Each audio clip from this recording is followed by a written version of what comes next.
Good evening, everyone. Welcome to the Leon Block. Tonight, we're going to be talking about the foster care system again. This is part two of a series, which will have parts three and four. The first part, we touched on what it's like from a biracial person or a person of color going through the foster care system from an early age and aging out, almost aging out, and the experiences that they experience, how it makes them view the system and the issues wrong with the system. And so tonight we'll be getting a perspective of someone that is of the LGBTQIA plus community and is one half of a couple that is currently in the process of adopting.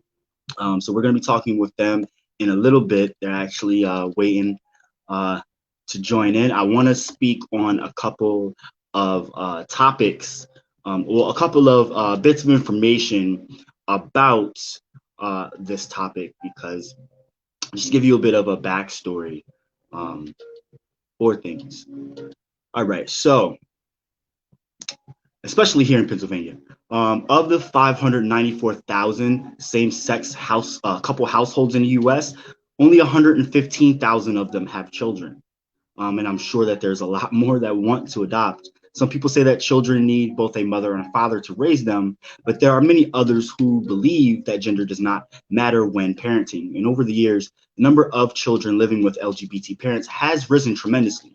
And as that trend continues, that number will only increase as same-sex adoption and parenting becomes more and more widely accepted. An estimated 2 million LGBTQIA plus people are interested in adopting. Gay and lesbian parents are raising 4% of all adopted children in the United States. More than 16,000 same-sex couples are raising an estimated 22,000 adopted children in the United States.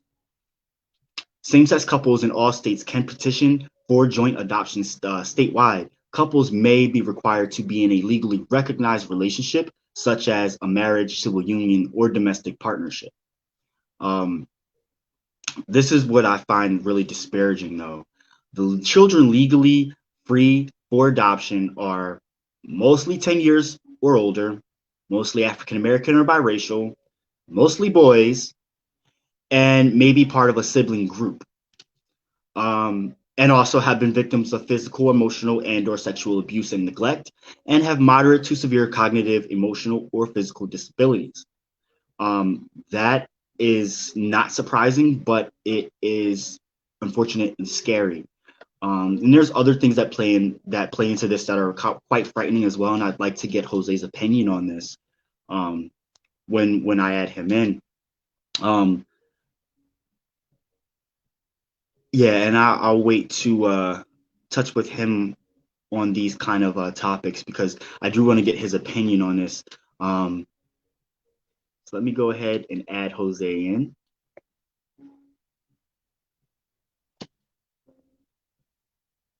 Working? I'm good. Sorry. Okay, there we go. All right. What's up, man? Hey, how are you? Good. How are you? I have my bad moments, and then I have my moments that aren't so bad. But yeah, how about you? Same. I mean, given 2020 and the way that it's treated all of us, I mean, I think we all have good days and bad days. Mm-hmm. We can appreciate, and days that we can definitely cherish. So that's to be said for all of us, not even here in America, but in general, across the world. Mm-hmm. So for you, how specifically today have you been? You know what? Today I've been very good. My foster son, which is what we're here to talk about, I guess, he was with his mother all weekend, and we just got him back today. So I was like, yay! So I want to ask you, how does that work? Like, do you, if you're allowed to tell, like, is it kind of like joint custody kind of thing right now, where you split the time, or? it is a some would say very complicated procedure.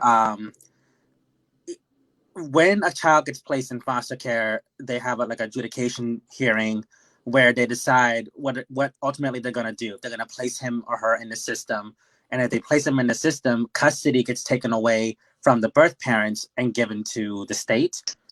However, the parental rights are still intact.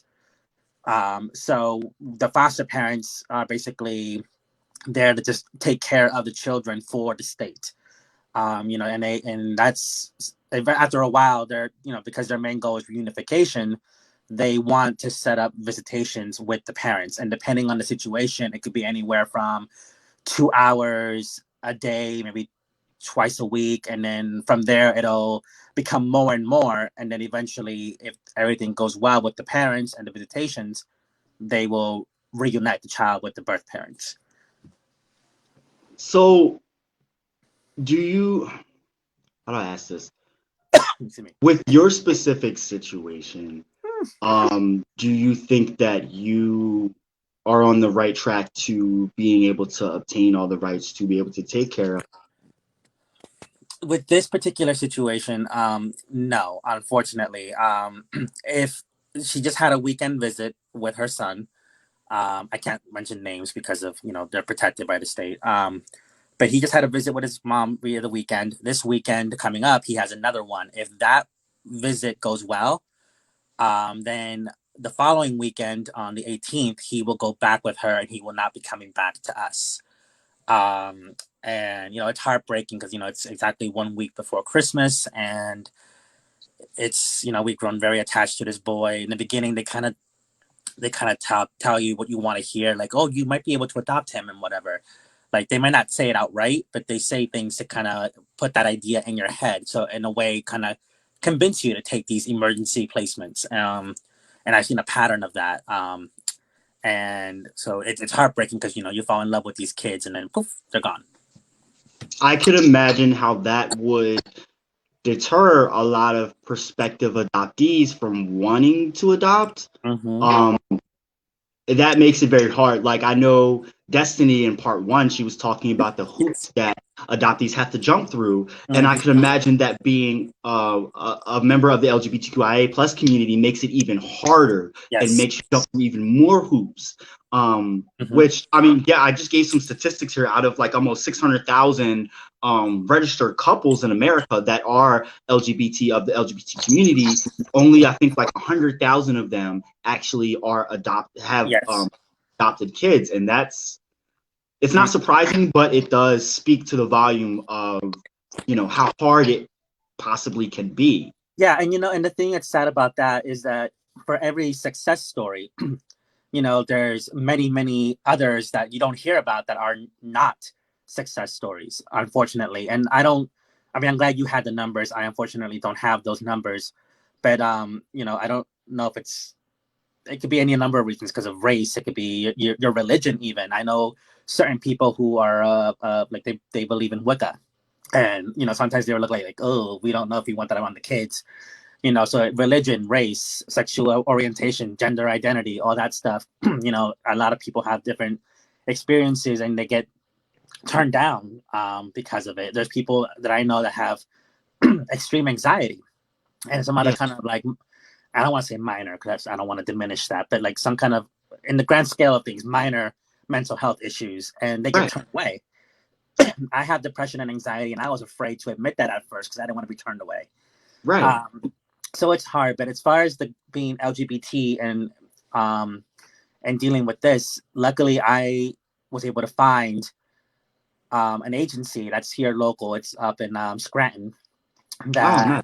So, and then they are very LGBT friendly. I only know of one other couple that is gay, mostly because they're my friends and I turned them on to it. But I don't know if there's any other same-sex couples out there that are working through them, but I know that at least right now there's two, me and Mike, and then our two friends.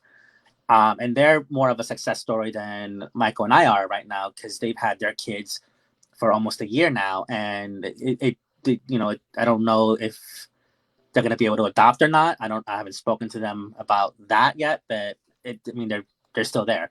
Whereas let me ask you this: are they white? They are. Yeah. They both are. I feel like race, obviously, I mean, we know that race does play a big part in a lot of things pertaining to this, but you touched on mental health as well. Like for someone like me who deals with mental health issues as well when it comes to bipolar disorder, depression and anxiety. Mm-hmm. I have always been skeptical of, like, would I be accepted to be able to take care of another child? But you think about it in the grand scope of things, there are so many foster care parents and group home parents that take advantage of the system and abuse kids, and they fall under the radar. Mm-hmm. So why is it so? Why are prospective adoptees so challenged when it comes to these issues, when there's so many kids out there that need love and attention and parents in a household? Definitely. It's very unfortunate, and it's very disturbing. And there's laws being passed. I mean, the Supreme Court, they nominated someone who was more conservative thinking, and one of the first things that they heard, now the decision won't be made until I think like June of next year, but they might make it legal for agencies to be, for religious reasons, religious reasons, be denying people like Mike and I from becoming even foster parents. Like at first it was just adoption. Now they don't even want us to be foster parents. And that makes me angry because, I mean, I don't want to get too political, but I'm like, you say you're pro-life, and I'm like, no, you're pro-birth. Because once that baby is out of that womb, you don't give a damn what happens to that baby. Yep. You know, and especially when the statistics show that it's going to be a baby of color.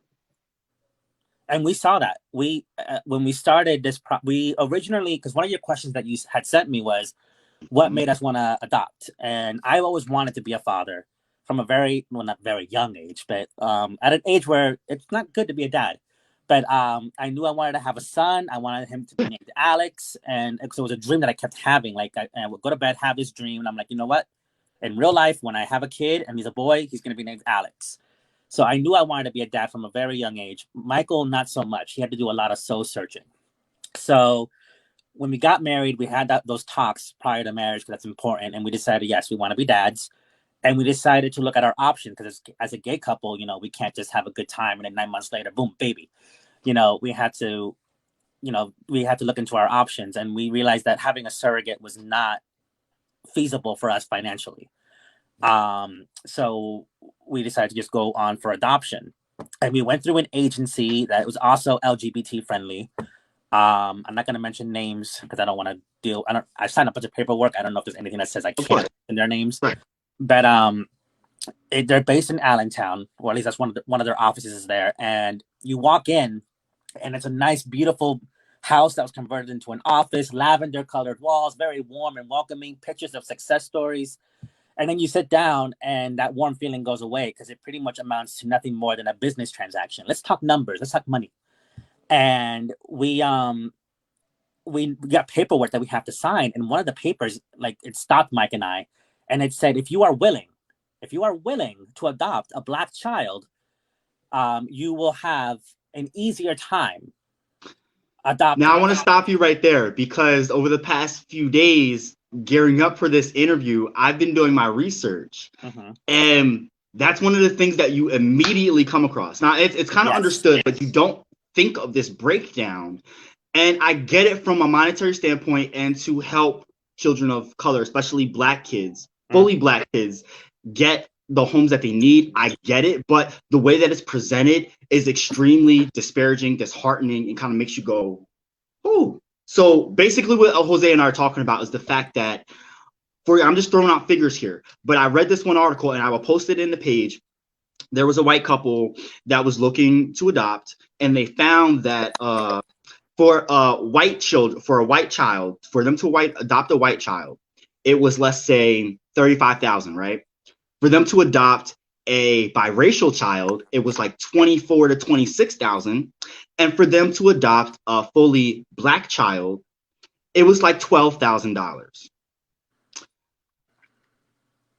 It kind of leaves a bad taste in your mouth. It does. Like, at least for me. Yeah, and even obviously, I'm a person of color. I'm not Black, but I am a person of color, right. And it really infuriated me, because like it's obviously when you say people of color, you don't just mean Black, you mean Latino, Asian, and the only one of us that got singled out was Black, and it kind of was like, it led the impression that no one wants to adopt these babies. But then at the same time, now, going off what you said, I think that depends on what agency you go through, because while we were told it'll be easier to adopt a Black child, they never said it'll be more financially feasible.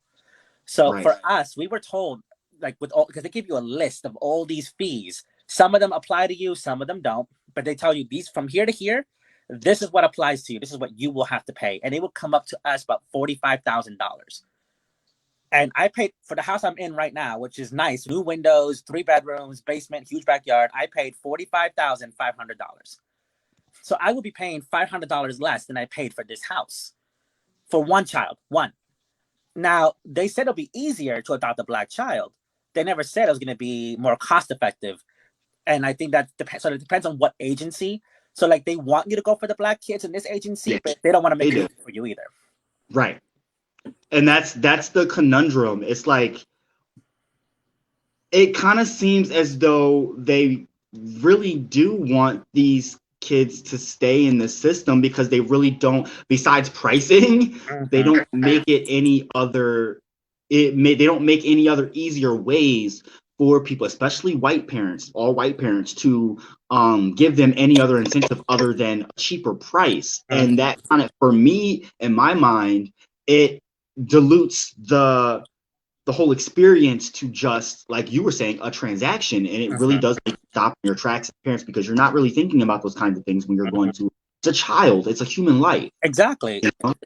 It's not a house. It's, and not only that, but like Michael and I, we were heartbroken because we, like, this agency in particular, they did babies.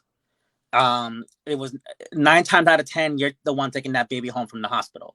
That's what they specialized in, and it was 45,000 for one child, meaning a baby, newborn baby. And if the mother decided to give up, let's say she had an older child, it was like 3, and she said, "Look, I'm going to put this child for adoption too," it'll be an extra $11,000 for that second child. And I'm like, look, I can take. I mean, I'm a foster father currently. I've had a few emergency placements, meaning that they are fresh into the system, and I am their first foster parent, meaning I have to go out and buy a bunch of stuff. And sometimes they will have stuff. I had 2 little girls. They were black, beautiful girls, and one was a newborn. She was 7 weeks, 7 days old. The other one was 5, and they had stuff at their house, but none of it came with them.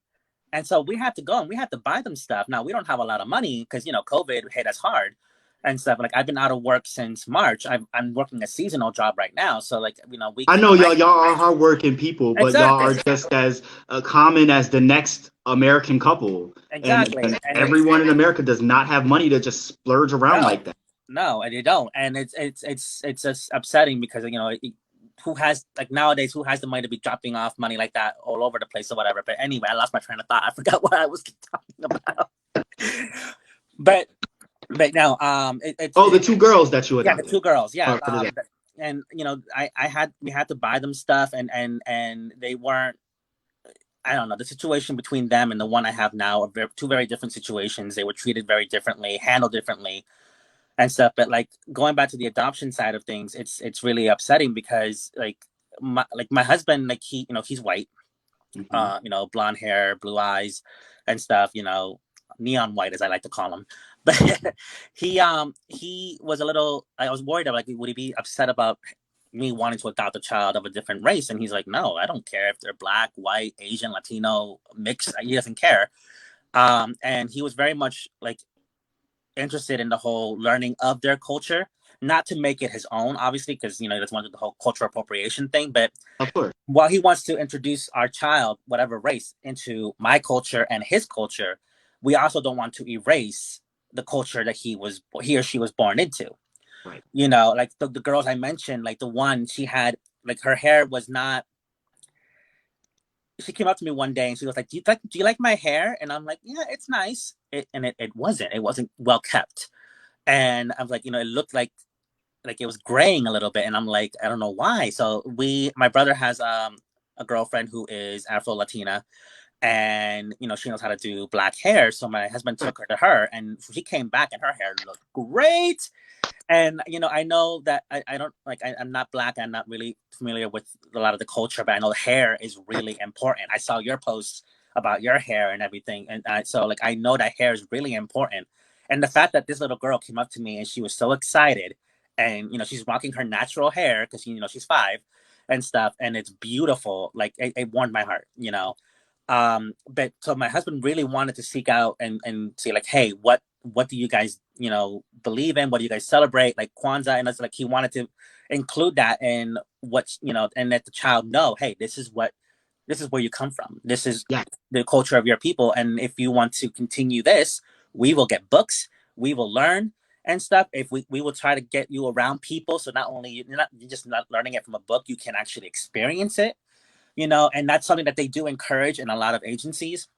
So race was never really an issue, but he was worried, even though, because a friend of mine was talking to me about it, and she was like, you know what, us Black people, we have this thing about adoption. And I'm like, well, what is that? And she goes, well, if a white person adopts a Black child, we're not too thrilled about that. But at the same time, if a white person says, I don't want to adopt a Black child, we're not okay with that.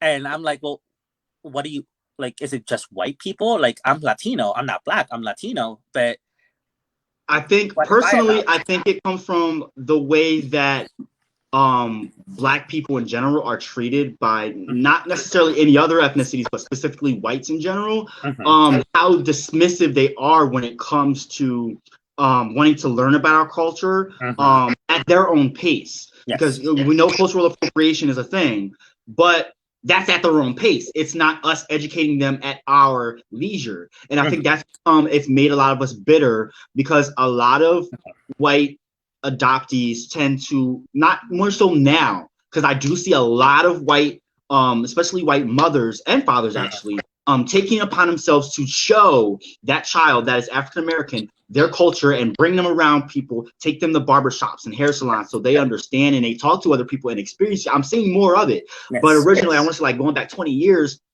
you got a lot of richer white parents that just adopted these kids more or less like a trophy, and Mm-hmm. not really gave any care as to the things that they experienced.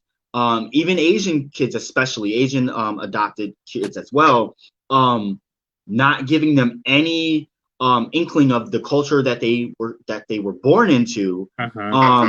And so when they go to school and they deal with racism and discrimination, a lot of times those children grow up internalizing it because they already think or assume that their parents are not going to relate at all. Mm-hmm. And I think that does play a part in specifically the way that Blacks view whites that may want to adopt Black kids. Right off the bat, our mind goes, well, why?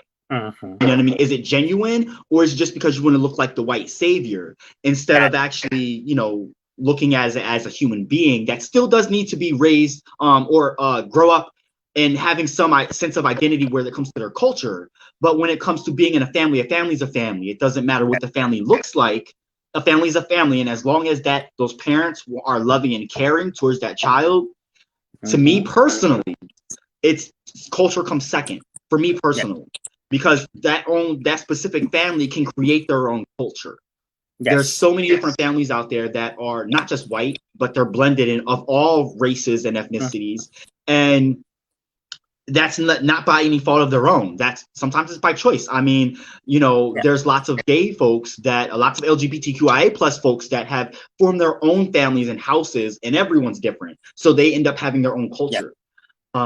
Yeah. But I wanted to ask you specifically, how do you feel about white perspective adoptees adopting children outside of their race, and what would you say to them in terms of like giving advice?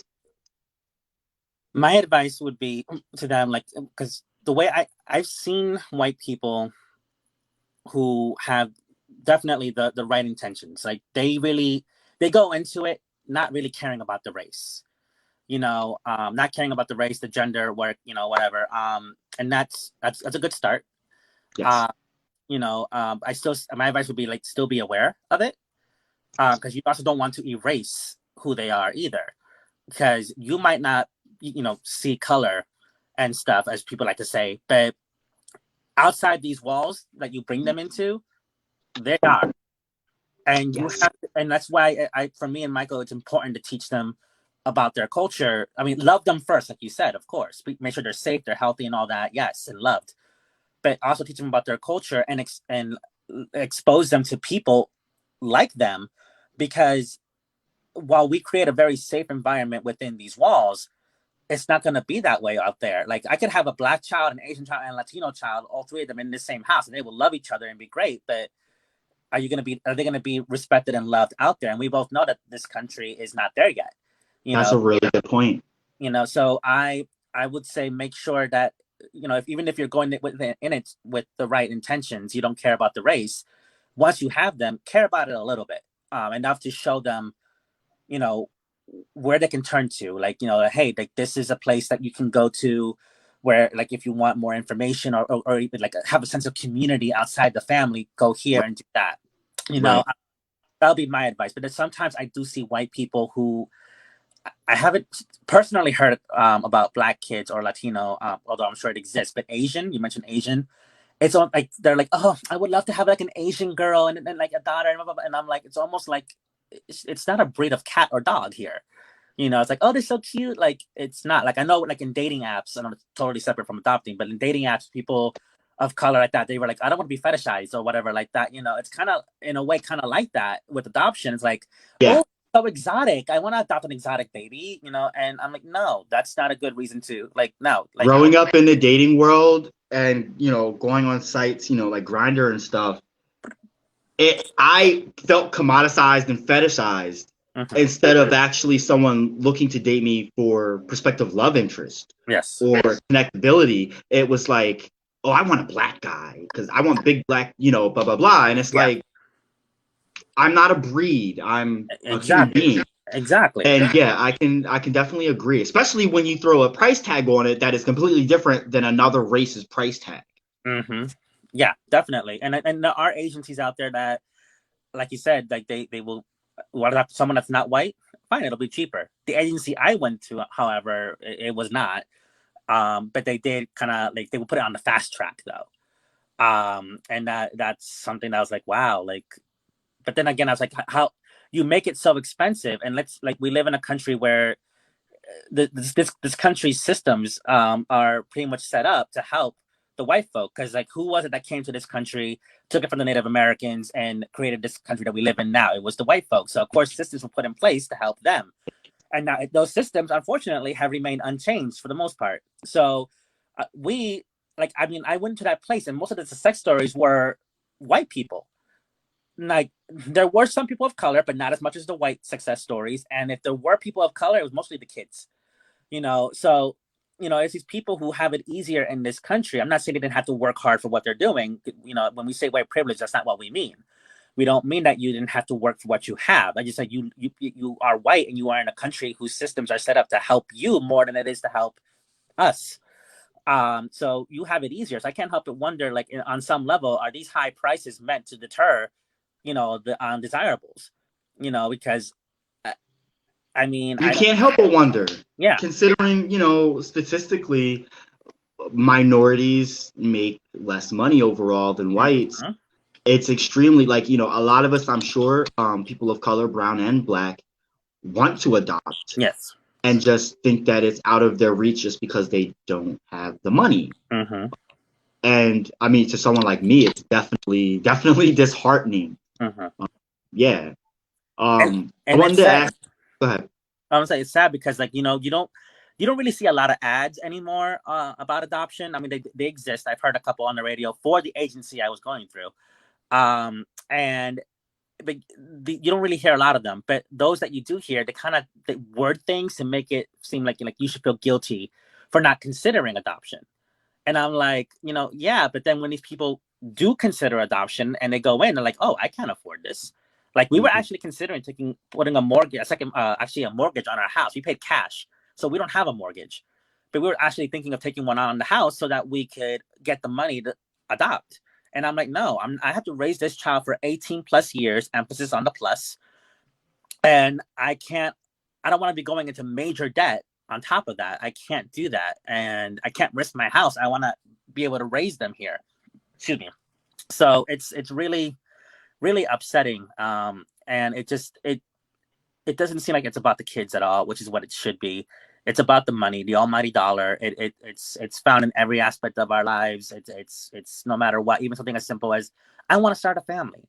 And on top of that, we actually might have had to pay more because we would have to pay for the medical bills for the mother. Because if the mother did, like, she gave me a scenario: young woman sleeps with someone, gets pregnant. Oh no, I can't let mom and dad find out. So she doesn't want to use mom and dad's insurance because they'll know what's going on. So they'll go in and say, I don't have insurance. And then we, the adopted parents, after paying $45,000+, like $45,000, sorry, now we have to pay her medical bills too. So it's like, where does it end? I have a child to raise. They're gonna have medical bills. They have to get vaccines. They have to buy diapers. Formula ain't cheap. It's insane, and WIC only covers so much. So it's really bad. And so that's why we were like, okay, well, what do we do? And then we saw one of those success stories that through foster to adopt, and it was these two gay men, and I think they live in the Pittsburgh area, and they adopted 5 children. They were siblings who were separated, and they reunited them and adopted them and brought them into Pennsylvania, and now they're there. And so my mother-in-law actually saw them on Facebook, the story, shared it with my husband, and then one of them, I think it was my husband, he got in contact with them, and they're the ones who encouraged him to try this whole foster care thing. And I was like, hell no. I'm not going to have some wonderful child come into my house, call me dad, and then a few months later, poof, they're gone. My heart can't take that. And I was against it. But then, they were very convincing. And so they said, look, you can do the whole foster to adopt, where you can say, I only want to have children who are in the foster care system, which you mentioned earlier. It's like ages 10 and up. If you want a baby and you're only doing foster or adopt, most likely you're not going to get one. But they said, this is a good option for you. So we decided to do it. And then that's when the agency is like, well, you can do that, but we recommend taking at least one kid who's just a foster child, because then you have the experience and the court might view you as more experienced. And if another family wants that child, to be like, no, Jose and Mike have more experience. We're going to put a child with them. So we said, okay. Let me ask you this real quick. Yeah. Is it cheaper to adopt a child that's over 10 than it is to adopt a newborn? I can't speak for if you're just going through adoption, like through an agency, because our agency was only doing babies, and and we never got past the initial process because of the funds. But as far as foster to adopt, it is actually very affordable because, regardless of age, because of the fact that all we had to pay was for obviously the clearances, the FBI clearances and all that you have to get done. And for Mike and I together, it was like about a little over $100. That's combined. And then obviously we had to get our physical done, and we had to pay a copay, but our copay was nothing because we get one office visit per year covered. So we ended up only paying like 110 or so for our clearances, and everything else we don't pay for, even if we go through adoption. So that's why we went through this system of foster care, foster to adopt, because for us, it was the most feasible option, financially speaking. And unfortunately, it's a process that also leads to a lot of heartbreak. What advice would you give to prospective adoptees to encourage them to stick through this process? Even though it probably is still difficult for you right now, but yes. I mean, and it is. And I mean, I've been, we're actually in the process of renewing our contract with them, because it's good for a year in Pennsylvania, and get to renew every year. So we are in the process of renewing, but we are renewing. We're not giving up. But my advice to them would be, look, know what you want, and don't be afraid to say what you want. Because if you only want to adopt, they're not wrong. Having foster kids who are just foster kids who will go back to mom and dad will make you look better. It's not a lie. It's true. But know what you want and know what you can handle. Don't be afraid to say no. Because the miracle can happen where you go after a child that's just foster to adopt. You have had no prior experience, and you can still get that child. But one thing is, like, you need to ask questions. Ask every question you can think of because you get interviewed, and they encourage you to ask questions. Ask questions. Like, if you're gay, say, well, what's your agency's policy on that? Because we're looking at kids all around the state. do you, even though you're LGBT friendly, are these other agencies that you go through also LGBT friendly? Right. How is it? What's a track record with placing people who are of color? What's that track record? Do you have a success rate? Like, do you have that information? Like, ask these questions because this agency might not be for you, and then you can go on to another one. That's and ask them the questions you want to know, because a lot of these kids that you mentioned earlier were like special needs over the age of 10, and it's really sad. So if Michael and I want to have a baby like we did, like we have now, and we want to adopt it, we had to go through foster care, not foster to adopt, actual foster care, and pray that this one sticks, that this one is one that we get to keep. There's no guarantee that it will happen. We could have a child for a year and then they'd be like, okay, he's going back. And it does happen. It depends on the judge. It depends on the caseworkers. When you say go back, does it mean back to the parents or back into the system? Back to the birth parents. Because I mean, if they're gonna stay in the system and you are proving that you are a good home, they're not gonna take them away from you. I mean, okay. I'm sure it happens. I'm not gonna say it doesn't, but in my experience, it hasn't happened because of that. It's because they've gone back to their parents. I've had 4 kids, including the one that I have now. 3 of them, they went back to their families. Which is heartbreaking. But it's the risk you take being in foster care, and you gotta be realistic. I'm gonna cry on the 18th when my baby boy goes back. I'm gonna be sobbing. This is my bed. I'm gonna be right there sobbing my eyes out. But I know that this is the process and this is how it works. I may not agree with it. I have concerns about the birth mother. It's not her fault. It's a mental health issue. I'm not gonna go into specifics, but it's a mental health issue. She didn't ask for that. And I know she loves her son, but I have my concerns. And unfortunately, when you're a foster parent, sometimes you end up feeling like a glorified babysitter. Because they are like, okay, take care of this child, fall in love with this child. Make sure you include them in your family events. Make sure they feel like family. But at the end of the day, they're not, and we're gonna put them back with their real family. My husband got real offended because they said, we really want to put this child back in a loving home before the holidays. And I'm like, oh, yes, because we hate him here. We can't stand this baby. Right. Like, loving family, I mean, come on. Like, there's nothing that we wouldn't do for this child, So my advice would be, know what you want and don't be afraid to fight for it. I forget the name of the woman you had on last time. Destiny. Yes. Destiny talked about that. She goes, don't be afraid to fight. Like, don't be afraid to let them know what you want. And, we have spoken to lawyers. Were they, like you say, in contact with them? That's what I was going to ask you. After he does go back, will you be able to still? That is a possibility. There's nothing against that. If the birth parent allows it and they're okay with it, there's nothing that says I can't be a part of this baby's life. However, if the birth parents are not comfortable, because let's say I don't want to be reminded of my child being away in foster care. If they say no, I have no legal standing. I can't see the child again. But that's my sister. I love you too. But no, I figured you needed to see that. Yeah. But yeah, getting a little emotional here. But the thing is, we were told that if God forbid something should happen where he goes back and he has to go back in the system, like let's say she does something wrong or something happens and she has to go back in the system, most likely he would come back to us. Which I applaud that too, because I would want him back. Don't put him with someone who doesn't know him, and know his little tricks that he likes to pull. But what would happen if you had other children by that time frame? Well, that's the thing, and this is what is situational. Like some foster parents are going to move on and take more kids, and they may not have room for this child. Michael and I decided, because we've been approved for 3 kids, because that's what we have room for in our house. Okay. So we would be willing to take 2 kids, whether they be siblings or not, take 2 kids and leave that spot open in case our foster son does come back in the system.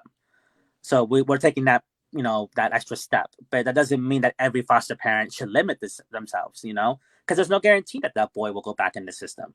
So it really depends on what you want to do and how you want to handle it. I think we would do it like a certain time frame. After a certain amount of time, if he's not back in the system, we'll look for a third child. I want to ask you because Victoria's saying I've been told by many is also said in many agencies it's easier to adopt a boy than a girl. Why do you think that is so? Like, what is it about girls that it seems to be harder to adopt? Like, I know that it's more common for boys to be in the foster care system, but what is it about females that makes it so much harder? I think, and this is purely speculation on my part, right? Because I've had girls, and the processes that they went through were a little bit different than the boys that I had. And I think it has to really go down with like this country and how we view women. You know, we talk about people of color, we talk about LGBT and all that stuff, and how what we go through, and women are another group that don't get the respect that they deserve. And a lot of people look down on it. And you know, you talk about a lot of men, these macho, toxic masculinity men, like, oh, what do you want? I want a son. I want a son. You know, I'm not gonna lie, I want a son, but does I that want a mean son too. I'm not gonna yeah, lie, yeah, but I want a son. you don't think about Gay. why is that? Like, I never really thought about why that is, though. I don't. I see. Honestly, my answer is because I had a dream where I had a son and his name was Alex. But if I only have girls, one of them is going to be named Alex. That still fits. Yeah, and I will. I mean, you know what? But a lot of these men who say, "I want a son, I want a son," the moment they get a daughter, I'm sorry, they melt. Like that's daddy's little girl. It's whatever. Right. I mean, unfortunately, it's not always the case. But yeah, but like, look at we a lot of guys they want sons. And women, a lot of, like, I mean, not all women, of course. And I'm a man. I don't want to be like mansplaining or whatever, but like there are a lot of women who like they bond a lot more with their sons. You know, that's the reason why the sayings are "daddy's little girl" and "mama's boy." You know, so true. So if a guy wants a son and a mom wants a son too, they're gonna go after it. Now, we are open. They ask you, are you looking for boys, girls, or does it not matter? We said it doesn't matter. But if we come to the decision where, you know what, we don't want a girl, we want sons, they can show us profiles because we said we were good with both, but we can turn down all girl profiles and give them a reason. I think, oh, you know what, I feel like she's too old, or you know what, I don't know if I can handle that special need. They don't know that we're really saying no because we don't want a girl. I'm not saying that that's us. I'm just using me as an example. Like I could do that if I wanted to. They have no way of knowing that I'm turning down them because they're female. Now let me ask you this: if that was something that you could change within a system, being able to have such a choice, would you change that? Like change, like what do you mean? Like change the being to specify what you want? Yeah. I wouldn't personally, because it serves a purpose in a way.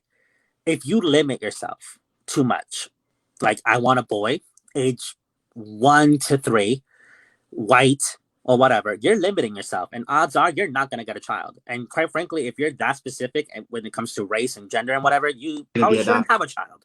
Right. You know, whereas the people that said I'm willing to take kids of any race, any gender, and you have a wider age range, you're better likely to get a child placed with you. And I feel like you are the ones who deserve to have a child. You know, Mike and I do have an age range. We have anywhere from birth to, I believe, 8 years old right now.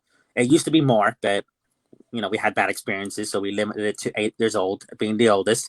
But when it comes to race and gender, we have no limitations. We don't care. But we did have to say about certain special needs, and not because we are like, ugh, you know, it's because are we equipped to handle certain things? Like I would not be against having a child who has Down syndrome. Right. However, I would need to be a stay-at-home dad, or Michael would have to be a stay-at-home dad. We can't afford that. So, like, there's one kid we fell in love with, and we got his like main profile, his basic profile. We're like, yes, we want to try for this kid. Give us more info. And then eventually they sent us the full profile.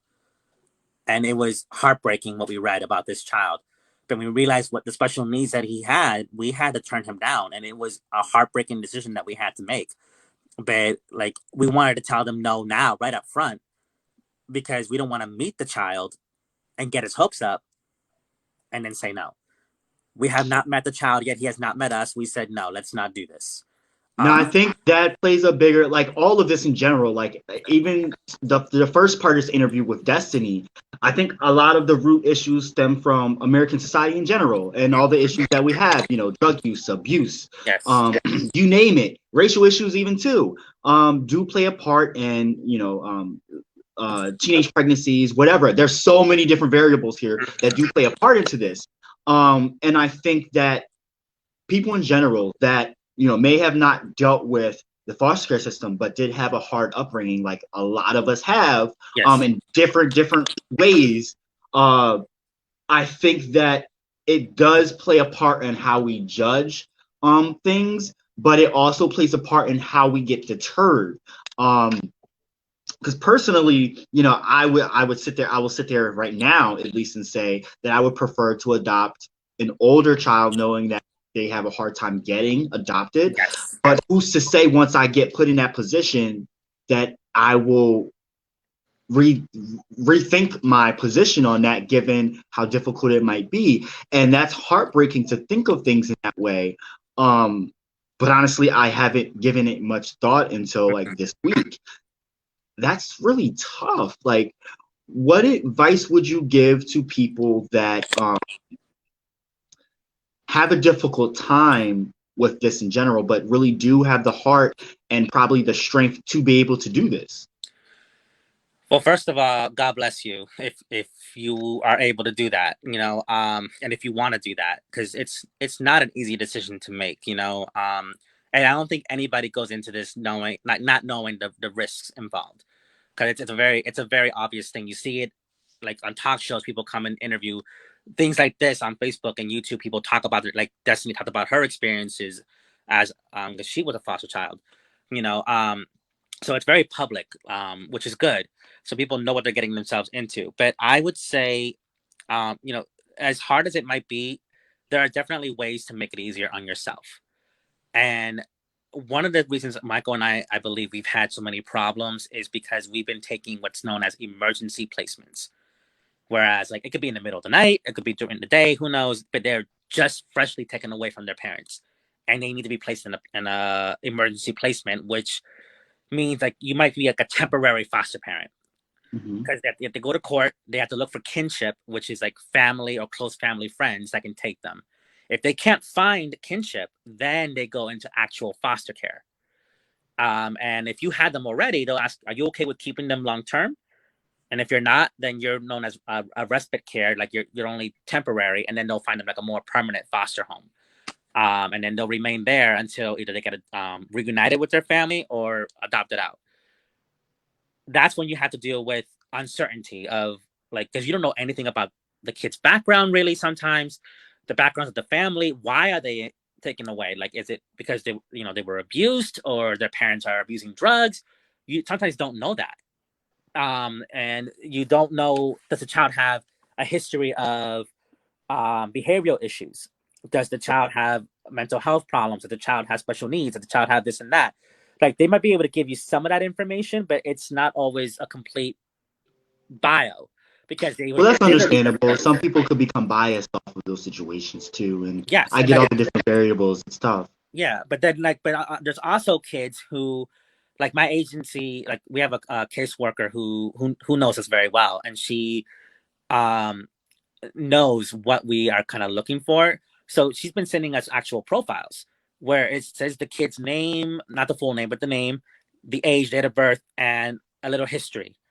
And from that profile, you're able to be like, you know what? I feel like this kid has a good chance of being adopted. And even if not, at least you have more information. I can handle this kid. I feel like I'm a good match for this kid. So I would recommend, like, you can just say, I want to go with kids who you have an actual profile for. I don't want emergency placements. That'll make it easier for you. And then as you get more experience, and if you do have that strength of heart to do this kind of thing, then you can be like, you know what? Now I'm open to more like emergency placements. So I think in the beginning, be kind to yourself. Don't do emergency placements. That's just my personal advice. Caseworkers might try to guilt you into it. That's something that they all do. They try to guilt you into something that you may not normally want to do. I've fallen for it. Unfortunately, because you got to think about the children.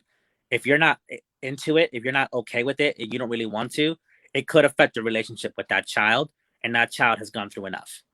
Right.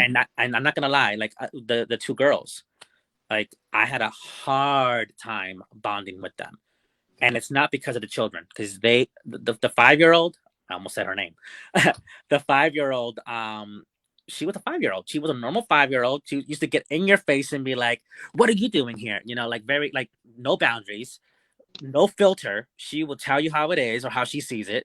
You know, she was very high energy. She didn't do anything that and no other 5-year-old would do. But I was like, I'm not feeling this. Like, you need to like go over there. Like, and then the other one, her sister was a week-old baby. And she just all she would do is sleep, cry, poop, eat.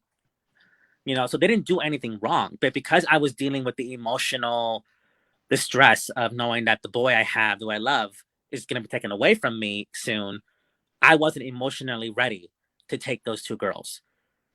And I do not like the way I handled that. I do have regrets. And it was me who wanted to take them in. And Michael was like, no, we're not doing this. And I was like, Michael, come on. They're in an emergency placement. They have nowhere else to go. One of them is a baby, the whole bleeding heart thing. And then they came in here and I'm like, he was right. We shouldn't have done this. So you have to be honest with yourself. Don't think too much with your head. Don't think too much with your heart. There has to be a balance, and know what you want. Don't let them guilt you into something that you don't feel you can handle, because it'll be the kids who suffer. Right. And you don't want that. That'll make you feel worse. Sure, indeed. Yeah. I have some, there's been so many people comment, so I want to jump into the comments really quick so we can talk about them. Jillian says, so proud of you and Mike. Not everyone could have the strength, love, and determination you two have shown to the kids you've had and what you and the family have had to go through emotionally. Side note, Jose has mentioned having a child by the name of Alex since at least age 14. Yeah. So you were right. You must have been dreaming forever about that. I was. And you know what? Like, Jill, I resent that. I purposely didn't say the age because I don't want to be looked like a weirdo, and you have to like go ahead and expose me. Okay, thanks. That's my best. That's my great. Yeah. Thanks a lot, Jill. No, that's quite all right, because that adds to like the whole imagery of everything. It's so awesome. Like, in my opinion, you are a success story because you're a story of hope for so many others. And I hope that this episode really does speak to other people that have maybe not thought about this or haven't really thought into this too deeply as to how they would go about it. And I hope that this does give them some inspiration. Yes. Leslie says, in my opinion, people want a son because he will carry the family name. And maybe that's a reason, especially for a family that can only adopt to have a family. I know for me personally, I wanted a son because I wanted to carry on the JT moniker and keep the Tolan name going. So I can definitely agree with that. That leads to pride a little bit. Like, pride can definitely be a factor in that. Yeah. Yes. Victoria says, Korea said my brother had issues that made him not wanted by many, but he was only a preemie. That's it. Myrtha says, I'm so proud of you guys. Victoria says, then you as a foster parents are also responsible for getting the children to visitation with birth parents, correct? Yes. Really? Yes. Now, I know that there are some agencies that are a little bit more strict than that. Luckily, I have a caseworker who knows that, hey, Jose and Mike work pretty much full time, and then Jose usually works in retail, so the schedule is never the same. So, she was able to work with me. I was like, look, I will make it so that I have every Thursday off, because you are able to do more on Thursdays. Can you come and pick him up on Thursdays? I will make sure that I am available because I don't drive. You take him to Scranton where the visitations happen. And she does that. She picks him up and drops him off for me because I can't do it. And some agencies they'll work with you. If you can't get them to visitations, they will work with you. But unfortunately, sometimes they don't. It's because it is our responsibility ultimately to get them there. Now, nowadays with COVID, it's a little easier because most of the visits are via Zoom. Right. So it's a little easier now to do so. But in the normal times before the pandemic, you would have to drive them. And that's why sometimes there were like people who would say, "Hey, this child is over from Erie, Pennsylvania," and I'm like, "You have any idea how far that is from me? I can't take them for visitations. Why are you Right. asking?" Like I will. I mean, this kid seems awesome. I will gladly take the kid, but unless you're talking about Zoom, I can't take this kid to Erie every week for a visitation. I'm sorry, that's too far. So it is our responsibility to do so, and that's not always easy because sometimes the kids they come back from a visit and it doesn't go well. Mom and dad said the wrong thing, or they're distant or whatever, and the kids come back with hurt feelings, and you have to be the one to comfort them, or they get angry because, Mom, why aren't you doing enough to get me back? And like the mom and dad don't have an explanation. And then you have to deal with a very upset child, you know. And it's not always easy. Visitations are bad and court hearings can be sometimes worse. Oh, I can imagine. Hmm. Leslie asks you, what advice can you give to the families that are around the foster kids and also fall in love with the child? I knew that girl was going to bring that up. And that's another thing I did want to, I actually was thinking of bringing this up. And when you asked me about what advice to give to people is, what is your support system? Because I know that the birth mother for my boy didn't have a support system. And with her having the issues that she has, which are not her fault, and not having a support system other than some professionals she might have been seeing, that was hard. I have an amazing support system. My sister, Leslie, who's commenting there, she made herself the madrina, the godmother of this boy. Didn't give me a choice in the matter. She's madrina. I have a friend who's been amazing with our son. And so we said, look, we don't know how long we're going to have him, but if you want the title of Godfather, it's yours. And he took it. Aww. My mom watches him whenever I am at work, and she adores this boy. So I have an amazing support system. So make sure you have that, but at the same time, think about how it's going to affect them. Right. Because when I told my social worker was, look, we're thinking after this child goes away, we are taking 3 months off to heal, to mourn our loss, unless he Hmm. gets back in the system, in which case bring him back. We don't have to wait 3 months for that. But other than that, we want to wait 3 months. And they're That's like, well, understandable. no. And I was like, dude, look, Actually that's important. it is for our own mental health and emotional health, but not just ours. Because look, it's not just my heart and Michael's heart involved. It's my Right. mother. It's my sister. My nieces and nephews. My very first child was 10 years old, and I had him last year. I got him around this time last year, and he only lasted a month with us because towards the end he did get violent, and we had no choice but to send him away. Um, but he was good with my nieces and nephews, and to this day these kids ask me about him. They're like, how's so and so, is he okay? I miss so and so. And I'm like, so it's not, because these kids, they have their cousins, and Puerto Ricans, when it comes to cousins, like, we're like this. Right. So they have this cousin, and we ask the kids too, like, hey, treat them like they are your cousins, because they are. And then next thing you know, these kids are gone, and they don't understand it. Like, we don't understand it, and we're the adults. Like, why would you put this kid back in that situation? My nieces and nephews, the oldest two are 10. They don't understand this any more than we do. So my advice is, make sure, talk to your family. If your family is volunteering to be a support system, make sure that they also know the hurt that's involved. Right. And because you don't want them to treat the child like they don't belong. Like, oh, you're not really part of the family. Like, you Right. don't want to do that. And my family, thank God, they're not like that. They can't help themselves. They basically adopt this child too. And it's Gotcha. hard on them. And my advice is, like, you know what? No, like, let them know there's a risk that you will get your heart broken along with us. Of course. And if a family member is asking for certain limitations, like my mother-in-law did not want any child of that, like, to call her grandma, or meme, as she calls herself, until they're adopted. And that's not an unfair request, in my opinion, because she doesn't want to form too strong of a bond and then have her heart broken. I can understand that. Yeah, so I was never mad at her for requesting that. I thought that, I thought it was brave of her to say that to me, because, like, Yeah. not the PC answer to give, like, oh no, we should love this child. It's technically they don't have to. They didn't sign up for this. We did.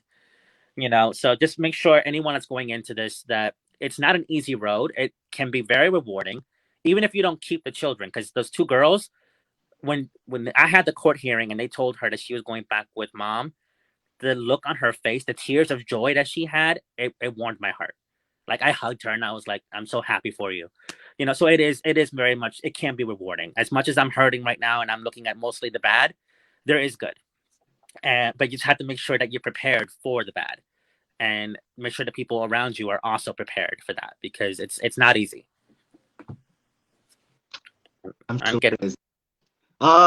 Victoria said, what happens if parents don't show or they leave the visiting places early? If the parents don't show, or they leave early, or there's maybe they don't act correct, like they start drama, that it's always, for the most part, they are supervised. The only time that they really get unsupervised visit is towards the end of the process. So when it's clear that they're most likely going to go back to be with the birth parents. Because my foster son did not have unvisit. It does take a village, Leslie. Yes. Um, my son didn't have unsupervised visits with his birth mother until recently. It was Okay. at, they call it the Blue House. It is a place that they have in Scranton where the social workers are there and it is a supervised visit. If anything goes wrong or the parents don't show up or whatever, they let you know. They tell me, Jose, don't go too far. Like you can go to the mall here in Scranton or go to Wendy's and have lunch or whatever. Don't go too far because if they don't show up or something goes wrong, you have to go and take them and bring them back home. And that's what I said earlier when I said that sometimes these visits are bad because the kids come back with a broken heart. It's because of that. Mom and dad didn't show up or they got mad and left early. So you have to be pretty much the healer in that situation and take them out of it and say, look, I don't know why mommy and daddy didn't show. I don't know why mommy and daddy left early and stuff. They're going through some stuff too. But I want you to know that if you want to talk about it, I am here. If you don't want to talk about it, we don't have to. And if you want a hug, come get one. Like I that's all. think that's out of everything we've discussed, I think that is the most important thing that I've heard. Um, that specific situation that, I mean, I've seen in movies that happen or TV shows that's happened. Mm-hmm. But I think when it comes to thinking about adoption and the process in general and the process that adoptees face and the things that they face, I don't think that we as Americans typically think of that specific scenario as happening, as what it entails to console or comfort a child that may be heartbroken through Mm-hmm. that means. Mm-hmm. Or even what you might feel from them having a great experience and how it may make you feel going forward. And that just like It's like, damn, you don't have to be that happy about it. Like, come on, like, am I that bad of a foster parent? Like, it's not that. right, Like, right, especially when you have attachments, like yeah, it's like, okay, yeah, mommy got you a happy meal. That's great, but don't be too happy about it. Like, I give you food, I make you pot roast, I just go after you, yes, but like, yeah, it is difficult, and it's TV has like a romanticized version of it sometimes, so they make it seem like it's a lot easier to do than, like, when I see a TV show and they talk about foster care and like, oh, we got approved and we have a kid over. I'm like, it does not work like that. Like, no, I want to know what agency you went through so I can sign up because, like, right, really, yes, it is not that easy. And then sometimes the TV and the media will actually demonize it a lot more than it should be. true. And Honestly, when I was looking up information on same-sex couples and adoption, excuse me. I had more of a pessimistic outlook, but the articles I was reading actually gave me a lot more hope for Yes. me personally adopting, which like was surprising for me personally. It's still new. I mean, we've come a long way with acceptance, but even like gay marriage was only approved, not that long ago. I've been married for 7 years now. But when I first got married, my husband couldn't change his last name to Ortiz. Oh, my mom is on here. Hi, Mom. Oh, wait, he go be my yeah. Okay. Yes. Yeah. You will always be his abuela. I don't care where he lives. But it's not always easy, and I lost my train of thought again. It happens a lot. You said Michael had a hard time changing his last name? Yes. Like when y'all first got married. Why? It was because we got married in Port Jervis, New York, because it was not yet legal in Pennsylvania, but we were living. Got you. Right. So I remember one day I'll never forget, I woke up and I didn't even have to look at the news because my mom, my sister, my friends, they were all texting me, Pennsylvania legalized it. And I'm like, oh, because we were actually planning on leaving my home state of Pennsylvania to go live in New York so our marriage can be recognized. And then I didn't have to. And then shortly after that, it was legalized in all 50 states. So, even gay marriage is fairly new. So this whole thing of us being viewed as potential parents is still very new, which is another reason why those numbers are not that high. Right, It's because right. a lot of us don't know that, we can do this. I mean, look, the fact that Trump and his administration and his followers are wanting to take it to court to make it not happen is because it is happening. It is happening. They don't like it, but guess what? It is happening. Mm-hmm. I am a gay dad. I mean, a gay foster dad, but I don't like using the foster word. I'm a dad. Right. And Michael is a dad. Michael is an amazing dad. Like I definitely picked the right person to go on this journey with. And you did.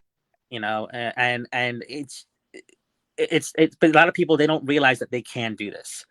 And it's not. And one advice I would give, I don't know who's watching because I don't have that info on my screen, but if you guys do have friends who are LGBT, one piece of advice I would, because I know it comes from a place of love and concern, but be careful with the whole constantly asking for updates thing.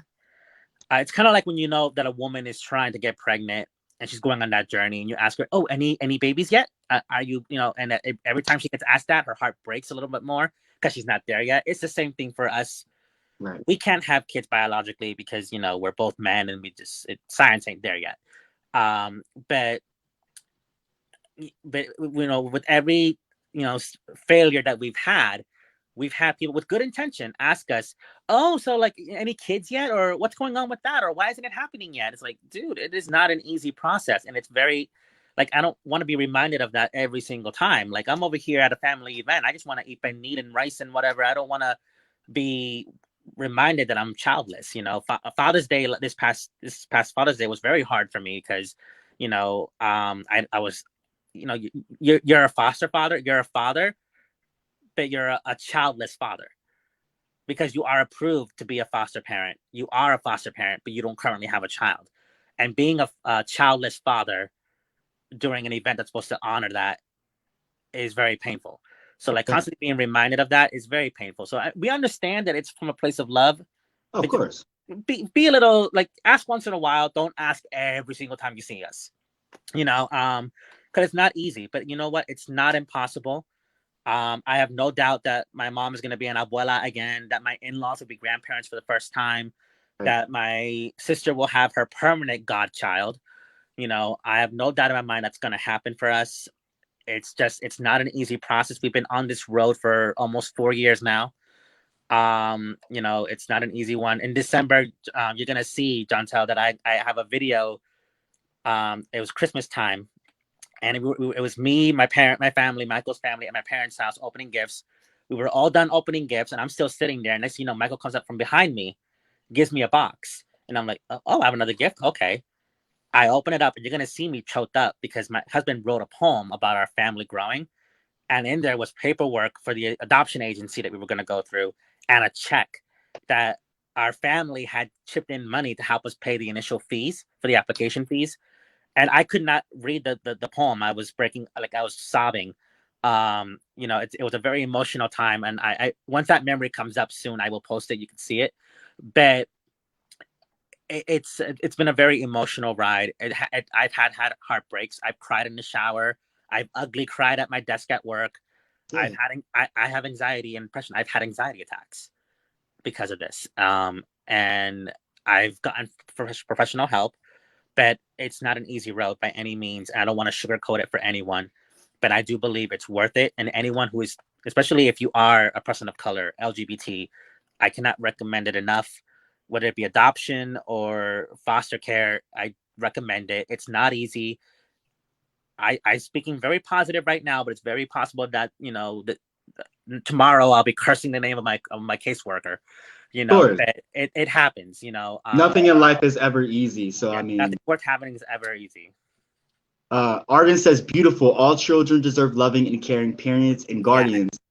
Leslie said, I'm here crying. I don't know how you're not crying. I'm so proud of you, but you bring up the video and I'm done. Where all the tissues?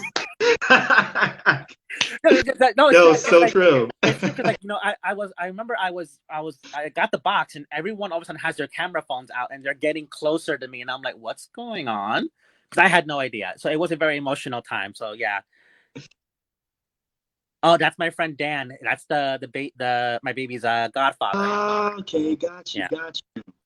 And then Um, Jill is the same. thank you. That's my bestie. See, this is what I'm talking about. Like these people, that's my support system right there. You know, they Right, help through this. right. You know, I had an anxiety attack at work because I was so upset and worried about my son. And my friend Jill, the one that just commented, she helped me through it. You know, so they help me in all aspects of this. You know, but it's not easy. Like my first foster son, you don't always have kids who even want to let you help them. Like I remember Destiny was talking about that. She pushed people away sometimes. She said, you know, and they were trying to help her and stuff, but you know, you're hurt so many times. You don't want to let people in. So you might have a child who, like, you might be like, oh, I know that hurt you. Do you want to talk? They're like, get away from me, you know, and that's hurtful to you because you want to be there for them. And like my foster son, he just would not always let me in. There were moments where he did, and he did cry on my shoulder, and I allowed him to because he needed that release. But it's not easy. There's a lot of things that make it not easy, but there's a lot of things that make it worth it. And you know, I may have some regrets. I have made mistakes while on this journey, but I'm trying to learn from them, and I sound a whole lot stronger now than I normally feel. Let me tell you, because my sister like, "How are you not crying?" I'm like, "Oh, I'm all cried out. Like I need to recharge, and I'm sure I'll refill and cry more later." But Yeah. it's not easy, but it's worth it. And I encourage you, please, if you are LGBT, if you are a person of color, like you are part of certain cultures that and that you can bring a lot to these children. You know, if you're LGBT and you have a kid, you can show them acceptance from a very young age. You know, it will be the new normal. That's me and Michael. We wanted originally to go for a baby because we wanted that baby to grow up with us, and having two dads was of the norm. You know, whereas a kid who's 12, he's expecting a mommy and a daddy, and it's going to be an adjustment period for them. You know, so I encourage you, if you're a person of color, if you're LGBT, like try it out. But also don't feel bad if you can't.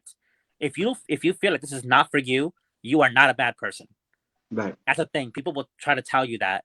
Commercials for adoption will try to tell you that. You are not a bad person if you feel that you cannot handle it. Your heart will not handle it. That is okay. You can adopt a cat or a dog. That's fine. I respect your honesty so much, and it shows it's a testament to how strong you are and probably how stronger you've become through this process because it looks like your family are all there crying their eyes out, and you're sitting here just spitting your truth. And I completely respect that and actually look up to that. I wanted to ask you one quick question, and then Victoria has a question here for you too. Yes. My question is, you gave a lot of encouragement to people of color to adopt, but you know, for us, I think if that's our biggest issue. Yeah. Do you know of programs or outsourcing or resources that would help us financially to be able to make this attainable? Yes, there are programs out there. We've used some of them. Now, I don't want to like dash any hope before I give hope. You know what I mean? But it didn't work for us. But it doesn't mean it won't work for you guys. Right. There are you guys are familiar with like GoFundMe and stuff like that, right? There are actually crowdfunding things that are meant specifically for adoption, and you can do that. Now, I know the one I wish I could remember the name of it. But the one that we were going to use, you had to have at least your home study done.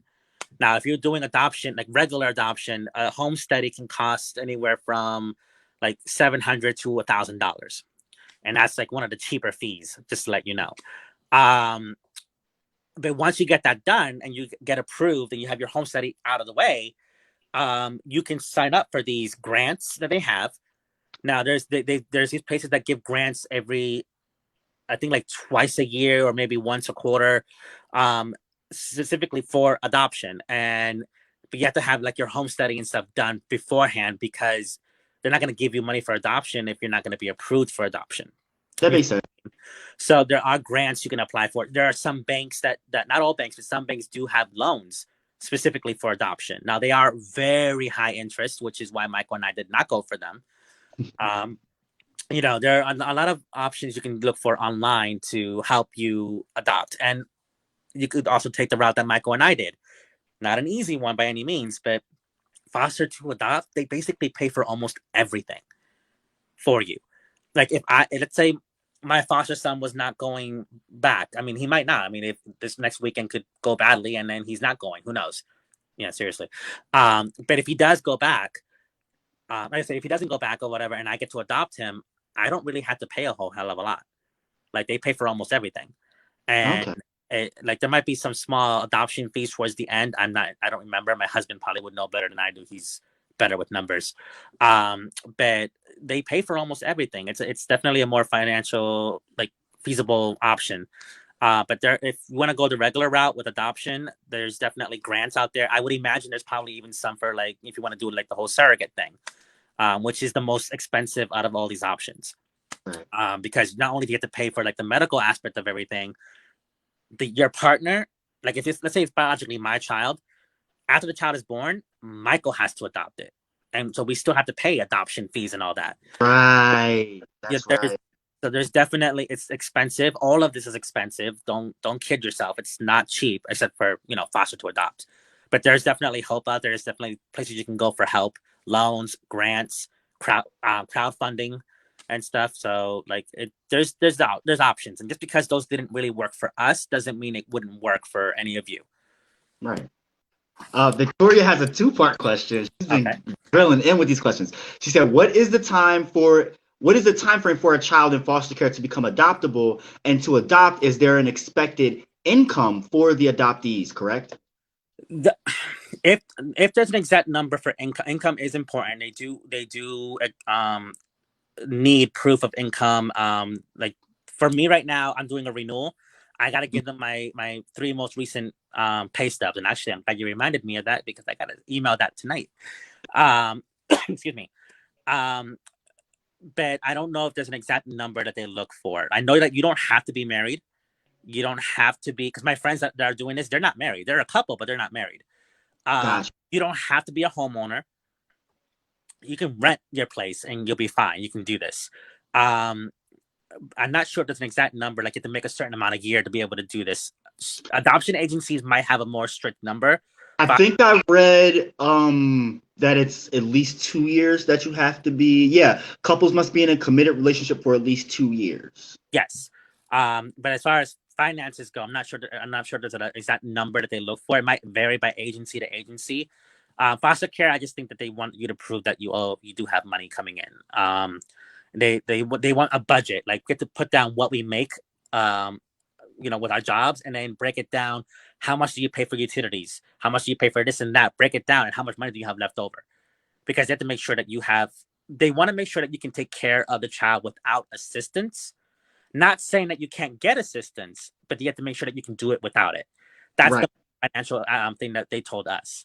Now, as far as time frame for a foster child to go from foster to adopt, it depends really on the county, the state, and the judge. In this particular case with my foster son's mother, she had a year from the moment he was placed.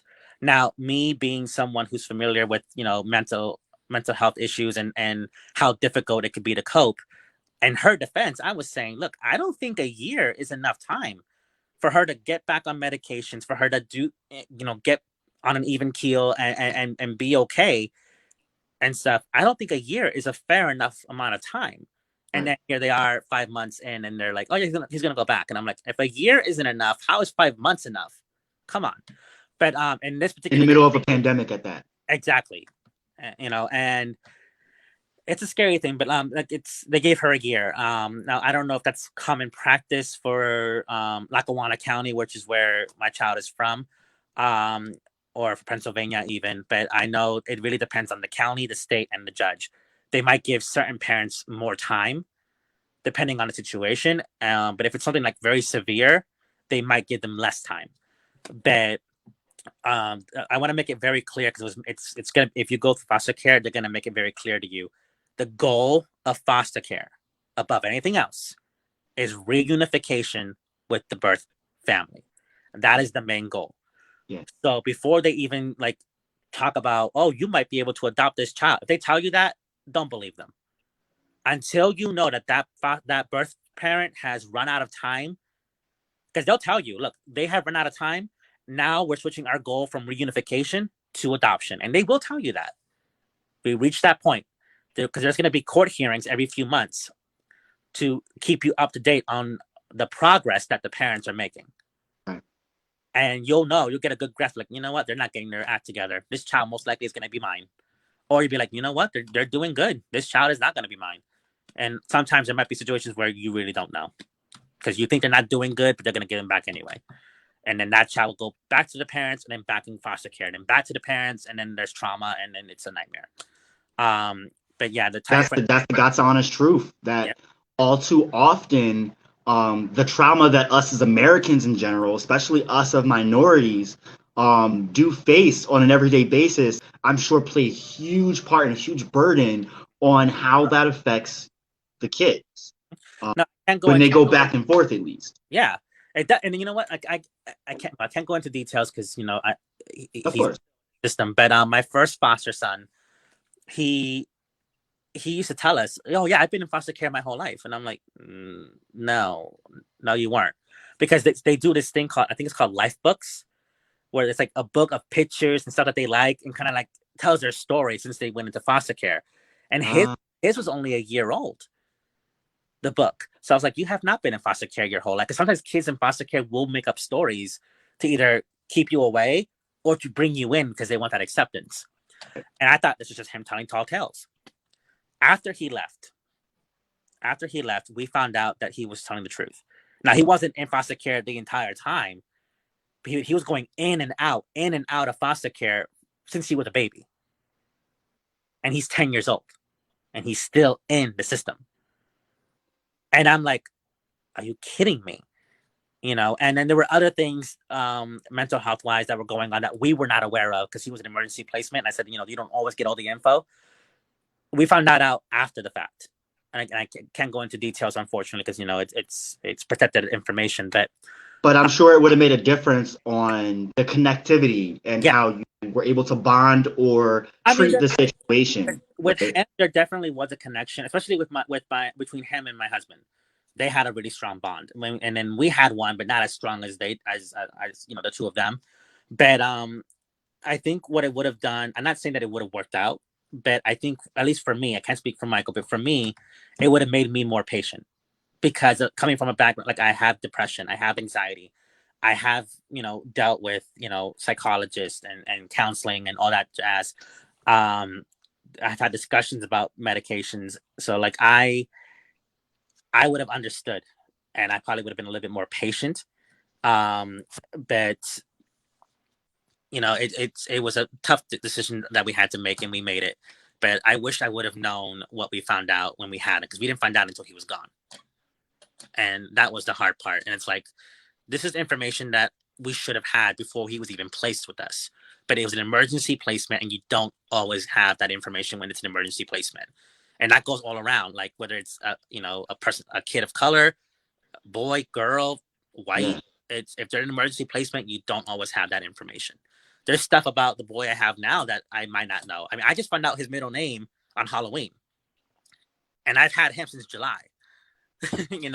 So, and that's because I asked the birth mother directly. I was like, does he have a middle name? And then I knew he was not fully white. I knew that there's some Latino in him. I know it. And I asked her, like, do you know anything about the birth father? Like, is he by any chance Hispanic? She goes, oh no, he's this and that. And I'm like, oh, okay. He's Dominican. Okay. I don't see that, but okay, fine. So I knew he was Latino, but that stuff is because I have a slight connection with the birth mother. Like, she talks to me sometimes, asks me for advice, and I sometimes give it. And so I have more of a rapport with her. So I ask these questions, and so that's how I know what I know. But you don't always have that with the birth parents, so it's rough. And the children, they're the ones who feel it the most. And you constantly have to remind yourself, I'm here for that. There's so many comments here. Oh my. and he's doing good. I saw my sister said that she's praying for him. Michael actually is friends because he went back with his aunt and his uncle, and Michael's friends with the aunt on Facebook. They're not friends in real life, but on Facebook, and she posts stuff about him all the time, and he's able to he's able to he's doing good. He's doing a lot better than when he was here, and that's good to see. Like, because I don't I didn't hate him. I mean, that's the goal, right? Is like to make sure that yeah. they fall back into a loving family and everything is good. Jontel, my mother and my sister, I'm noticing the comments here. They want to know if there's any way that they can share this on their pages because I guess they like the whole topic of like race and LGBT and just the whole thing about adoption and foster care. They want to share what we're talking about.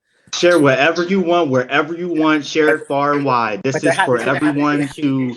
They're having issues doing so. Like, is there a special way for them to do that, or?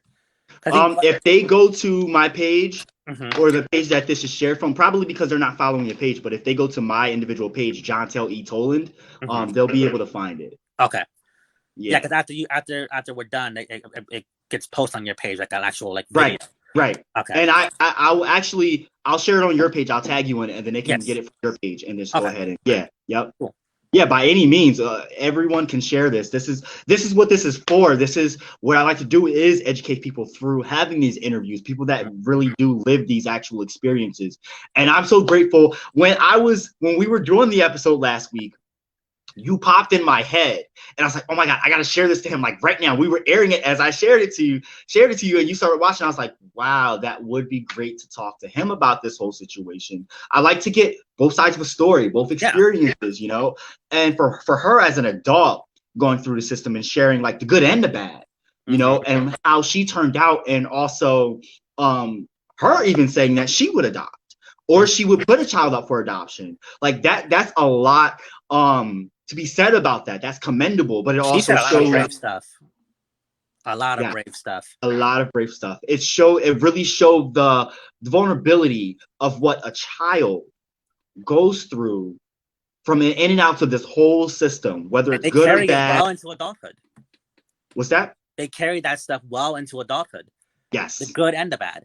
Yes. And it plays a big part in their character and who they turn out to be, whether they end up in the criminal system or whether they end up on a straight and narrow and despise the system altogether. There's all kinds of different variables, but either way, it's no doubt about it that growing up in the foster care system has a huge part and plays a huge part in who you turn out to be, no matter if you're in the system for a few weeks or if you age out in the system. Yes. And also just as much for adoptees. It's emotional all around, and it's something that something I've noticed with this whole thing is that how do I word this without sounding like a jerk? Because I really you're good. With foster care, with foster parents, I would call it like a thankless job. Sometimes because you do care for these kids, you put your all into it, and then you're basically made to feel like nothing more than a glorified babysitter. And for these kids, that this babysitter is all they have.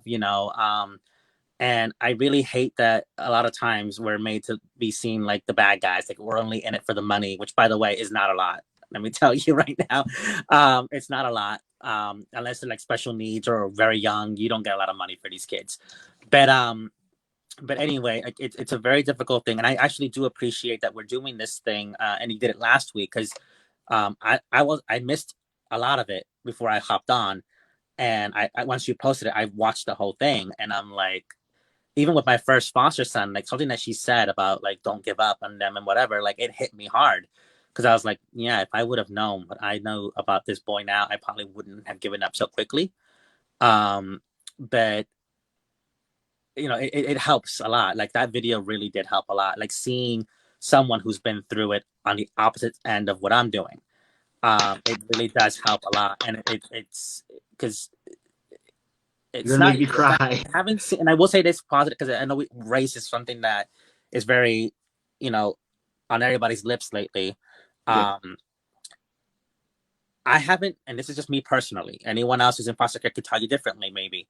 But I haven't seen, other than that whole like, if you're willing to adopt a black child, I haven't really seen much in regards to kids being treated differently because of their race.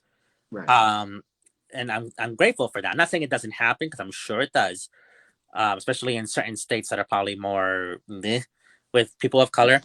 But while the girls that I had who are black and the boy that I have here who is mixed, the situations were handled differently, but I don't think so differently that I would be like, ha, it's because they're black and he passes for white, you know? Right. I don't think that's the case. I think Yeah. it comes to culture, and when it comes to adoptees having a child and making sure that they understand the culture that they were born from, I think that's a big issue, which doesn't have to do with racism, Yes. but also what you were about to touch on, I think, is another big issue too. What were you gonna say? Well, one thing that I didn't like, and this is about, I don't know if, you know, I'm not mentioning names, I should be fine. My foster son is half Dominican, according to his mother. I think he's half Puerto Rican, but whatever. She might get us confused, you know. But Right. he's definitely half Latino. And I looked at paperwork for him, and he's listed as just white.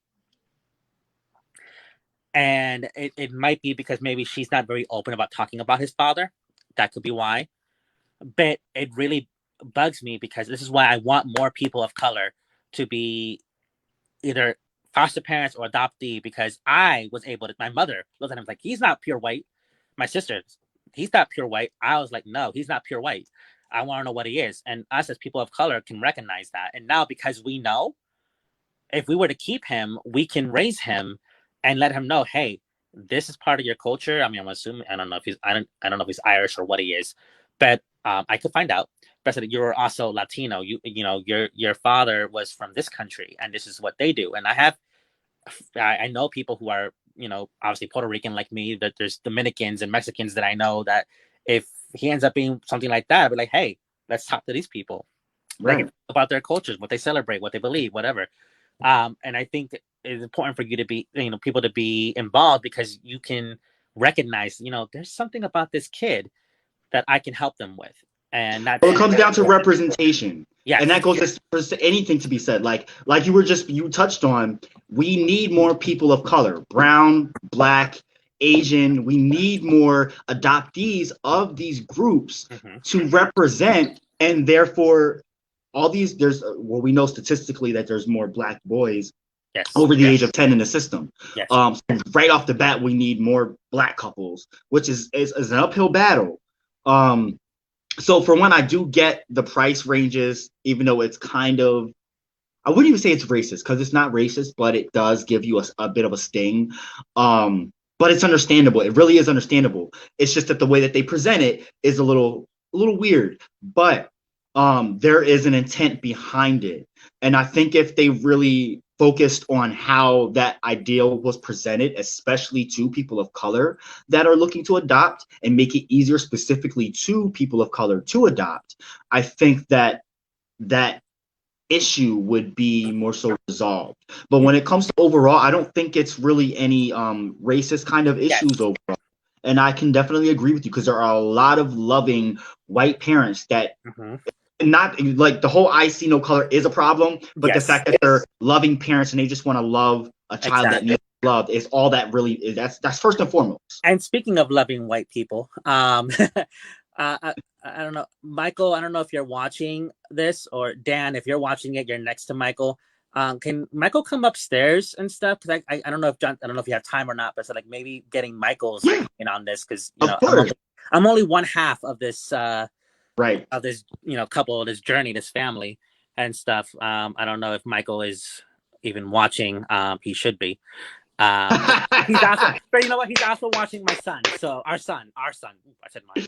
Our son. Got you. He's also watching our son. So I don't know, but yeah. But if Dan, if you're still watching, could you send Michael upstairs? And if he can't, just let us know. but oh, Leslie's sweet. yes, and you know what? That's one thing that you and I have talked about. And that's something I wanted to touch on this, and Leslie just reminded me because you and I had a talk because I had a friend. There he is. I was being paged. Hi. Yes, everyone, my loving husband, Mike. But you and I had talked because I had a friend who said I wasn't doing enough because the whole Black Lives Matter thing, the protests and everything. And I remember I went downtown with a friend, and there was a protest here in Wilkes-Barre, and it was a peaceful one. They were marching, they were chanting, there were people driving by in cars cheering them on and stuff. And I could have joined, but I was afraid because I had my son, and I was like, if this does go violent, because there's cops parked in the cars and they're watching, if this were to go violent and I got mixed up in it and I got arrested, I could lose my son. Because the thing about birth parents, and Michael probably would agree with me, is that they can. Am I allowed to curse in this thing? Yeah. All right. They can fuck up like many times and get many chances, but as a foster parent, you fuck up once and you're done. Right. And that's something that you. And that's something that's I completely understand that, and I think viewers and everyone else would definitely agree. That's something that you should be very aware of, because you're putting yourself on a line for this, and it's something that you want to do. It's something that does take the rest of your life, and one little mistake like that can make a big. And that's why I told you, like, no, like, do not go. And there's so, and it's important to know that just because you're not out marching on the streets does not mean that you're not involved or that you cannot be an activist. You can write an encouraging post on social media. You can hand out water to people. There's so many things far and few in between. Everyone has their own. That's what Bobby just said it. Everyone's contribution is different, but no matter what, the important part is that you contributed. Exactly, and I appreciate that. But I mean, there's some people who unfortunately think otherwise, but it's whatever. They can't talk. They don't know my heart. But and I want to say, like, that's one of the reasons why I wanted to do this and talk with you, because you have been one of the main sources that I've had about like what is going on here, and and that's something that I've very much appreciated. So like what my sister said is very true. I think the same about you.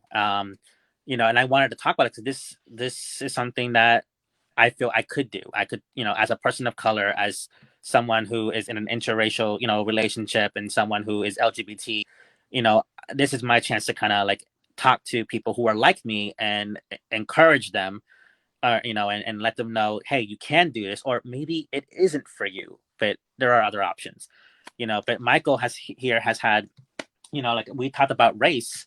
In particular, because he's, I make jokes, he's, blonde hair, blue eyed, white boy, neon white. But, he has always been very open to adopting any child of any race. And like, he hasn't learned Spanish yet, but he knows about our culture. Yeah. he knows about our culture and stuff. So like, I know that like, if I try to teach something about Puerto Rican, whatever, I will just say this. I've known you guys for a third of my life at this point. And yeah, I know. Yeah.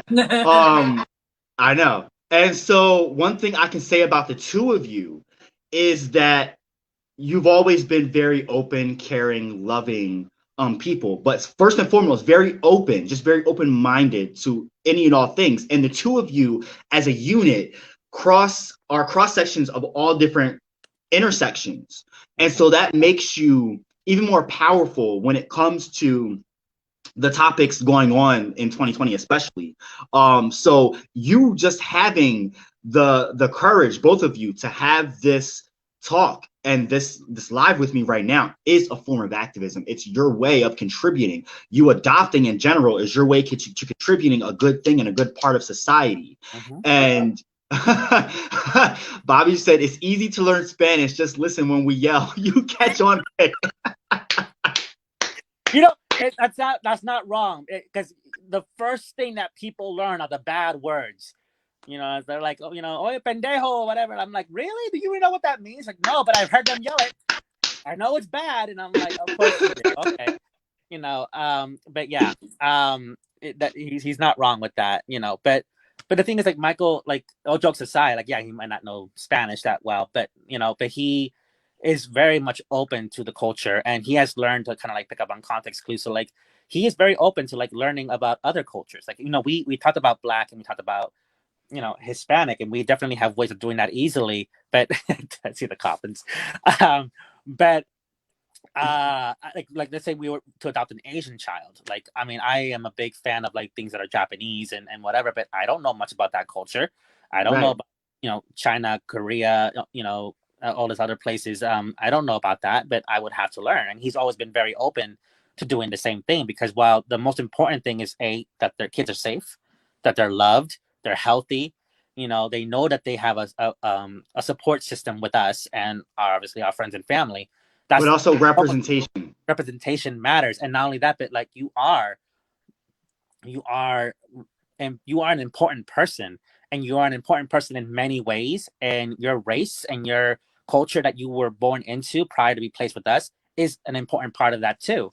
And Michael has been very open to that, and that's why I asked him, like, how do you feel about that when people say we don't want you adopting a kid of our race, but damn you if you don't want to.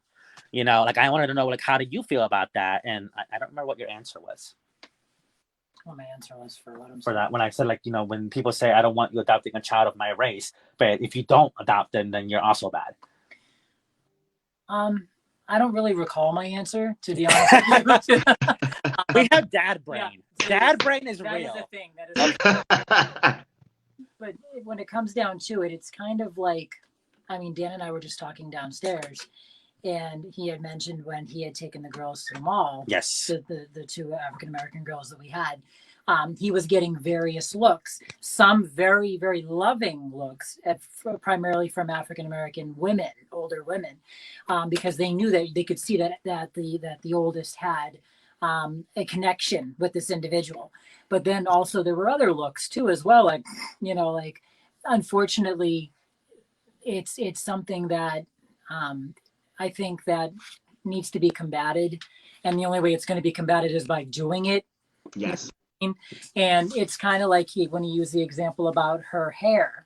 I said, it was a mess. I was like, no, that's not you. You need to put on a good approach to yourself and of self appearance, and feel, good pride in yourself, and and look the part. You know what I mean? And she was so excited. So now see, that's and this is where it gets like rough, because what we see as a mess, you would see as beautiful, and we see it as a mess because of society's like burden on us to anglicize the way that we look, and that goes back centuries. The way it technically should be, like, look at my hair, like, I love this shit, and this is this is the way it should be, but thank you. The way that you guys look at this, like, no, your hair's not a mess, it's beautiful. Like, how do you want your hair to be, not how do you think we should see it? You know what I mean? I think that's what it really comes down to, is like a mixture of that, because it's very difficult. Like, we as Black people need to have more of a sense of pride in the way that we wear our various shades of hair, and not it needs to be cut or it needs to be straightened. Like, no, not necessarily. It's I think you kind of it's hard. It's a really hard thing to navigate. So I think, like, just being very mindful of, I mean, you can't even really be mindful of the language that you give a child. But be very mindful of, like, not reiterating the things that they say that are hurtful to them. Yeah. So just like you said, like, they say my hair's a mess. No, it's not a mess, but what do you want to change about it? Well, like, how do you want to wear your hair? That's just my opinion and my advice. Yeah. But, like, for you guys, like, how have you approached the situation? And I'm actually glad you asked that, because that's something that Michael and I, one thing, whether the child is a child of color or white or whatever, they have no say in the matter with any of this. Right. Agreed. They didn't choose us. We chose them. Mm-hmm. They didn't choose to be ripped out of their parents' house. The state did that because they thought it was best for them. Right. So you have, and then not only that, but when you're in this house, I'm going to love on you and I'm going to make sure you're happy and healthy, but you're going to follow my rules. Right. Or you face this one. He's the mean one, but at the same time, like, I want you to have a voice. and I want you to. That girl had a voice. she, Did she ever have a voice? But she was very vibrant, very sassy, and I'm like, look, I am gay and Latino. You cannot outsass me. Actually, my exact words. yeah. My exact words to her is, "Honey, in this house, Yes. the queen's out Trump the princess." Sorry, but she was, but like, the thing is that you still like you gotta show like a level, make them know you have to show a level of respect. Like we don't force them to call us dad and stuff, but if they want to, you're welcome to, because you are my foster child, so if you want to call me dad, that's fine. But I don't force it on them. Like you have to give them some degree of choice. And I feel like that also goes like, what do you want to know about you? Right. Do you want to know about other Black people? Because like not all Black people do things the same way. Some Black people want to rock their natural hair. Some want to wear a weave and do that. Some people, and they're valid. Same thing with Latinos. We like to do the same thing. I mean, not me. Let's not even go there. I paused that. Yeah. But also like, do you want to know about holidays? Do you want to know about religions? Like, what do you want? Who do you want to be? And that's something Michael and I really took to heart, and they cover that in your training when you are becoming a foster parent. And we took that to heart because these kids have no choices in a lot of stuff that they do.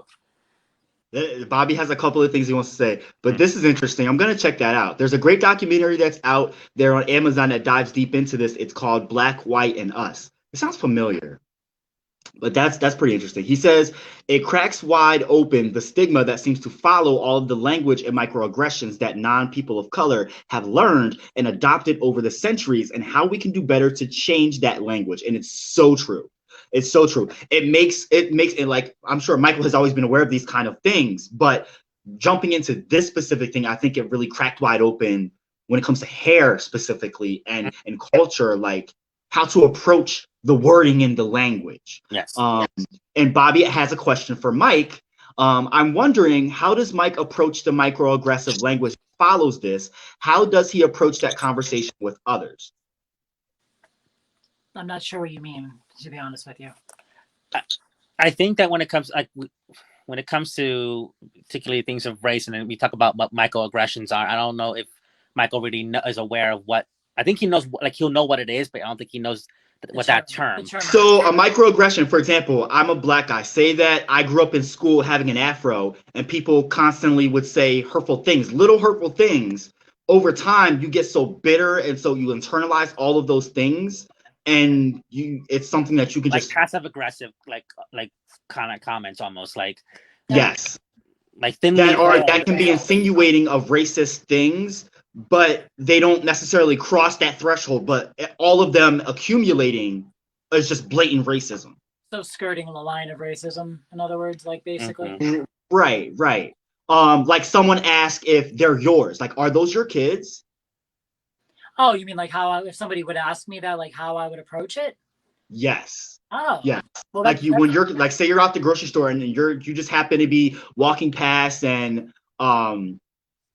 you like you had stated before, like I think it was with your dad that was at the mall or something, and they got varying degrees of looks. Like for you specifically, when people approach you and say little things like, "Oh, are those your kids?" They may be condescending about it.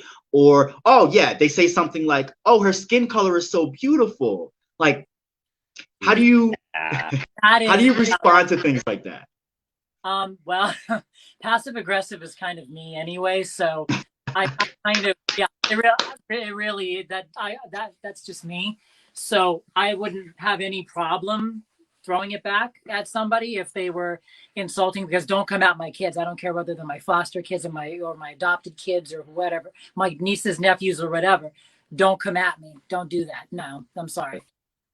So if it's something that's insulting the children, there's a way to say it to politely dismiss them and say, good day to you, okay, I'm good, but at the same token, you also need to show to the children that there's a value to what was said. Honestly, and actually, you guys doing this, we actually are sort of being social advocates with these kids. I use the example when when the oldest realized that we were actually a couple. She was blown. She didn't think about it, and all of us, because I slept downstairs because the infant was in the bassinet downstairs. He was up here, so I didn't sleep in the same bed as him, and the other baby was in his room, and then she was in the other room. So she didn't put two and two together. She's looking around pictures in the living room, going, "Wait a minute, you two are married? Boys can get married? What?" Like, she was so like flabbergasted. And it was actually a good talk because we were able to kind of touch on a little bit of like race and acceptance and things like that. I said, because honey, when you're in this house, you are accepted for who and what you are. Doesn't matter what your skin color is. Doesn't matter what who you like, whatever. It doesn't matter. The point is when you're here, this is the house of love and acceptance. Right. And the same thing applies if you're out in public. You need to live your truth, and you need to say, to, especially to them, because they're watching you. They're watching how you handle yourself. Yeah. And so you don't necessarily even have to even react. Like, if you can tell, like, I know sometimes, like, they'll ask like questions like that where it's like a thinly veiled, like, insult. And it's like, I'm just going to take what you said for surface value, even though I know you're wrong, but I'm not going to make a show in front of my child. I'm not going to give that right there. That right there is the key. And that's what I was getting at. And I think Bobby was getting at too. Like, he asked the question, how would you address that conversation with the child when they're old enough to ask why people ask those questions and say those things? And so that really jabs at the jugular about it. Like, and how you just basically just nicked it right on the pin right there, like how you would approach it. And you don't always have to respond. And it's just, I would let my child know, like, look, it's not always your job to end somebody's ignorance. Right. It's not always your job. Now, I'm not saying that you always have to ignore it. You can always speak your truth. Don't be afraid to speak. But it's not always your job to educate. You could pick and choose when you want to educate. Because if you took it upon yourself to try to educate everybody that was like that, you would never have time to live. And as much as I want you to be strong, as much as I want you to be proud of who you are, where you've come from, where you're going, all that jazz. I keep saying all that jazz. I know. Sorry. But as much as I want that, I want you to live. Yes. And that's the whole point of us speaking out against injustice, racism, whether it be in politics and childcare, religion, anything, is so that we can live. Right. Yes, that is. I love that what Bobby just said. Yes. Right. And it's true. You don't. And it's just, you need to live and you need to make time to live. And because if you don't, what's the point? Like, it's okay to pick up the fight so that someone else doesn't have to, but you have to also have time to live. And you don't always have to acknowledge everything that everyone says, because it will drive you insane. And us as being, LGBT, and, well, you're not a person of color, but I am. On paper, I am. My last name's Ortiz. So. That is a whole different topic because, but anyway, because he's had some issues with his last name. Yeah. But Of course. I'm sure I'm sure. Yeah. Like, do I speak? That could be a whole nother topic one day. Yep. Yeah, that's a whole other. That's a whole other topic. In general, just like the stigma and the judgments that are thrown upon people that have non-anglicized names. Mm-hmm. The discrimination that's entailed with it. Just, I'm sure you have faced a lot since, Yeah. Mm-hmm. Yeah, it's a lot, but it's something that we have to take into account, with being in this journey of becoming parents, and we have kids that most likely will not identify as LGBT, Q plus, whatever that we're making it these days, and they may not be Latino, Latinx, or whatever you want to call us, or white, they might not be able to identify with us all that much. It's important to have a balance of education and experience, and also just live. Just be a kid. Be a kid. Like, you shouldn't have to face this fight. And one reason why I don't give it power is because I don't want my kid to have to deal with that right now. Like, they should be kids. The world is gonna let them know on their own how cruel it is, how judgmental it is, how unfair it is. They don't need to know right now. I think the most that you can do is have those teachable moments when you see fit that they're important to teach. Other than that, like you said, just live. Yeah, exactly. And if it happens where it's not thinly veiled and it's flat out there, and the kid asks you, then don't ignore it. Talk about it, because that's your moment to talk about it. But if the kid didn't notice, you don't necessarily have to bring it up. Be like, hey, I don't know if you noticed, but that person was racist. You don't have to it's like do those that. TV programs in the 90s where stop, freeze, what we see here is racism. Life, and the more you know. Yeah, the shooting star. Right. There's a certain joy to naivete, I think, with kids, because you should want to keep them somewhat innocent for as long as possible. They should have that measure of magic in the world, and Santa and the Easter Bunny, and everything is rainbows and sunshine, because that should be your job as a parent, to do that. You take care of the brunt of the hardship so they can have some kind of happiness in life, Right. That's the most important thing. I already said something about, I don't know if you noticed, like. Yeah, the more you know. He's a little late because he was typing. Oh, okay. But no, I think the most important thing is letting them, they're already going through enough, and to a varying different degree. The most important thing is giving them some kind of normalcy in their childhood. Yes. That's the most important thing. And then the second thing, in my opinion, would be parenting, just showing them, teaching them teachable moments. But like you said, you don't have to go pointing out every little situation that we know is going to happen given the climate of race differences within the foster care community. That's a given. We already know that that's going to happen. And in my opinion, race does not matter when it comes to providing a child with care. And it's like I said, like we're a mixed family. He's white. I'm like, we're Puerto Rican, and there's certain times where like I have to call out certain people and say like, hey, careful, your white privilege is showing. And that term white privilege is a real trigger for certain people in our lives. Shut up, Mike.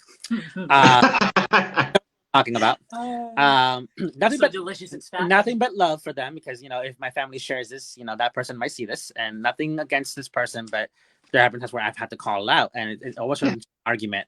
And like I want to make it to the point where like I don't have to necessarily do that in front of my kid, but like I want the kid to know, like, there's different forms of privilege. Like you may not feel like it because you were in a situation that is oftentimes horrible, and you think hopefully we can take you out of that situation. But like I acknowledge my own privilege. Like I am Latino, and ever since Trump got into office, we've been living in a country that's kind of been hating a lot on Latinos. Not to take away from what's been going on with other, because right now Asians have it bad because he calls it the China virus, right? And now they're getting the heat and stuff, and but with Latinos, like I remember, like I have a form of privilege in the fact that I never experienced racism firsthand, or at least I wasn't aware of it. If about me, it was probably behind my back. I've known it was real because I've had people experience it, but I never did until he got into office. I remember I was working at a store. I was in the one register that no one goes to, and I greeted a veteran, and my dad's a veteran, so I'm very much respectful of veterans. And I'm like, welcome to the store, blah, blah, blah. And he turns around and goes like, I hope Trump gets rid of you and your people. And I'm like, motherfucker, all I said was hello, and I said it in English, and that was like, and it just went downhill from there. I've had glass bottles thrown at my head. I've had another veteran try to spit on me, and I've experienced that. And I was like, I've been very privileged to the fact that like I did not experience what most people of color experience on the daily. If I experienced hate, it was mostly homophobia, not racism. And now, unfortunately, I do both. That's I think Bobby is trying to touch on both of those. He asked, I'm also curious, and maybe you touched on this already, but what kind of resistance, if any, did y'all experience as an interracial couple during this adoption process? And I want to add, as a homosexual couple as well. Yeah. You're gay? You know what?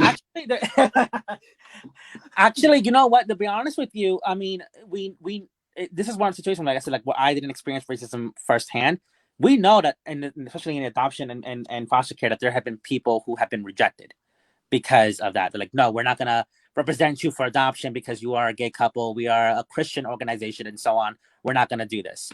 I don't think we've experienced anything as far as race is concerned, but unless you have a story that I haven't heard yet. Well, no, but what comes with, to, I'm sorry. But with as far as sexuality, yes, because we had the boy I mentioned earlier that we had to turn down because he had special needs. Michael fell in love with. He really wanted this child, and I was unsure. And then we got the full profile, and then when we got the full profile, we noticed he noticed in the bottom it said under the description of the agency that they are a Christian based, agency, and we're like, are they gonna be okay with us adopting? And then to find out that they were so, I guess, desperate to find this kid a home because he's been living in a facility for 2 years while his siblings were already adopted out. So they were so desperate that they basically admitted that we're willing to overlook the whole gay thing just to get this kid adopted out. Which, I mean, I'm glad that they weren't limiting the child's options of having parents, but at the same time, it's like, that's offensive. Not only that, but the fact that they saw you as like a last option, exactly, last resort like the lesser of all evils, basically, is what right. And so I can't speak to the racism part of that. I know it exists, and I'm pretty sure that some people might have gotten rejected because of their race. They might have not, but they probably don't know. Yeah. They probably suspect, but they probably don't know because they're not going to go all right and say, "Oh no, you're black. We don't want you to adopt."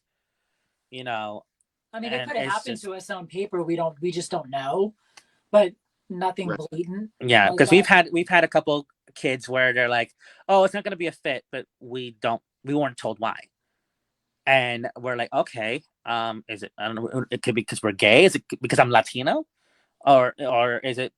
I don't know, because the kids were white, so I don't think it was because he's white. Could it be because we're Latino? Now we have a profile because they do make a profile. It does include our picture and our dogs with us, and in front of our house, and it has a profile on us, our experiences, and what we want to get, so they can see us. So they know that he may be Michael Ortiz, but he is white, and they can see me, and they're like, "Oh, okay, he's clearly not white." So we might have gotten rejected because of that, but they're not going to tell you, and that's the thing. Like, that's what sucks, is because, like, how can you combat that when you don't know? And it's like, this child could have had an amazing home. I mean, at least we would try to make it an amazing home. That's the goal. You don't always succeed as a parent, because no one's perfect. Sometimes parents. No parent is perfect. Exactly. And that's what the takeaway. The fact of the matter is that we want to try. We want to be there for this child. And if you're turning us down because of, my race or because we're gay, like, really? And it breaks my heart because like we had to turn the child down because, he has special needs that we unfortunately could not meet. But it wasn't because, we don't want a white child or we don't want this or whatever. But the fact that they were willing to, like, let us have him, even though we're gay, was very offensive. But we were gonna swallow our pride if it meant that we can get this child into a good situation. And sometimes I flat out asked during the Zoom chat, because he did. Our representative from the organization we're going through is spot on. She's very good at knowing what we want and tailoring those questions. But I flat out asked. I was like, "Look, I just need to know. We are obviously a gay couple. This is a Christian organization. Are you guys willing to consider us for adoption of this child, even though it's not part of your faith?"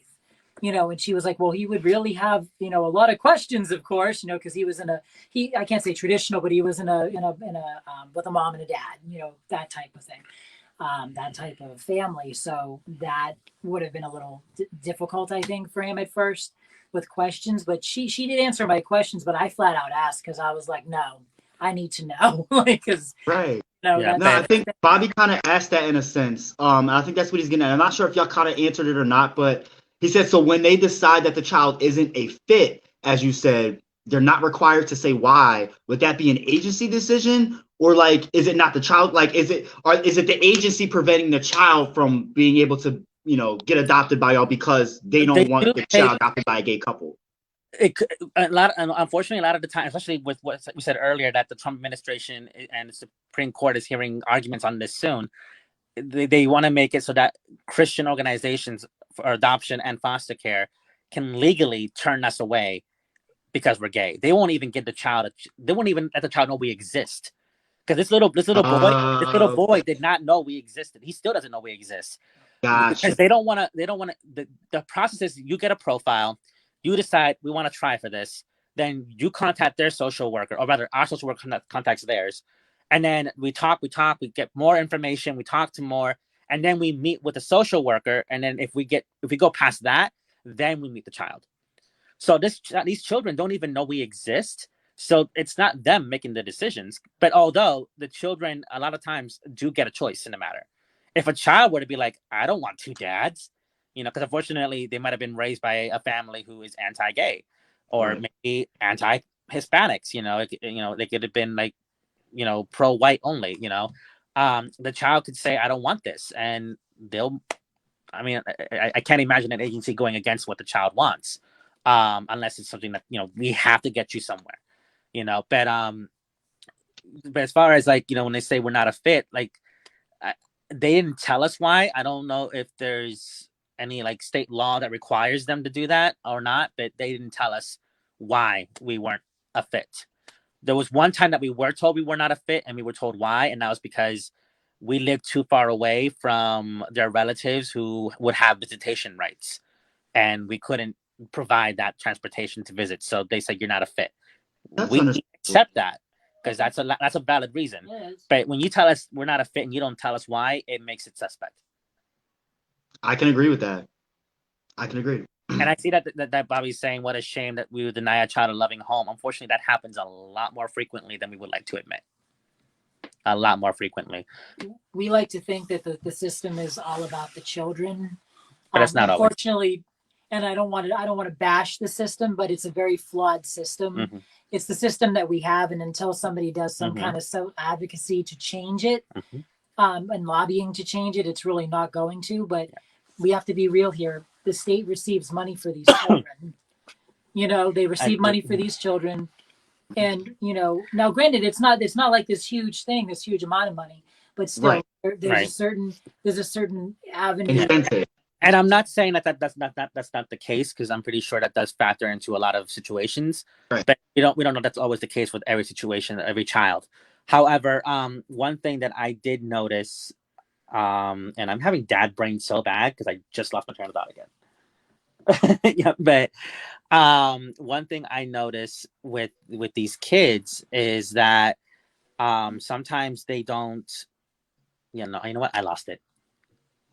I lost it. I lost my train of thought. It's gone. It's blank. I have dad brain, and you're good. Well, it's about time for us to wrap up anyway. But I had one last question for the two of y'all. Yeah.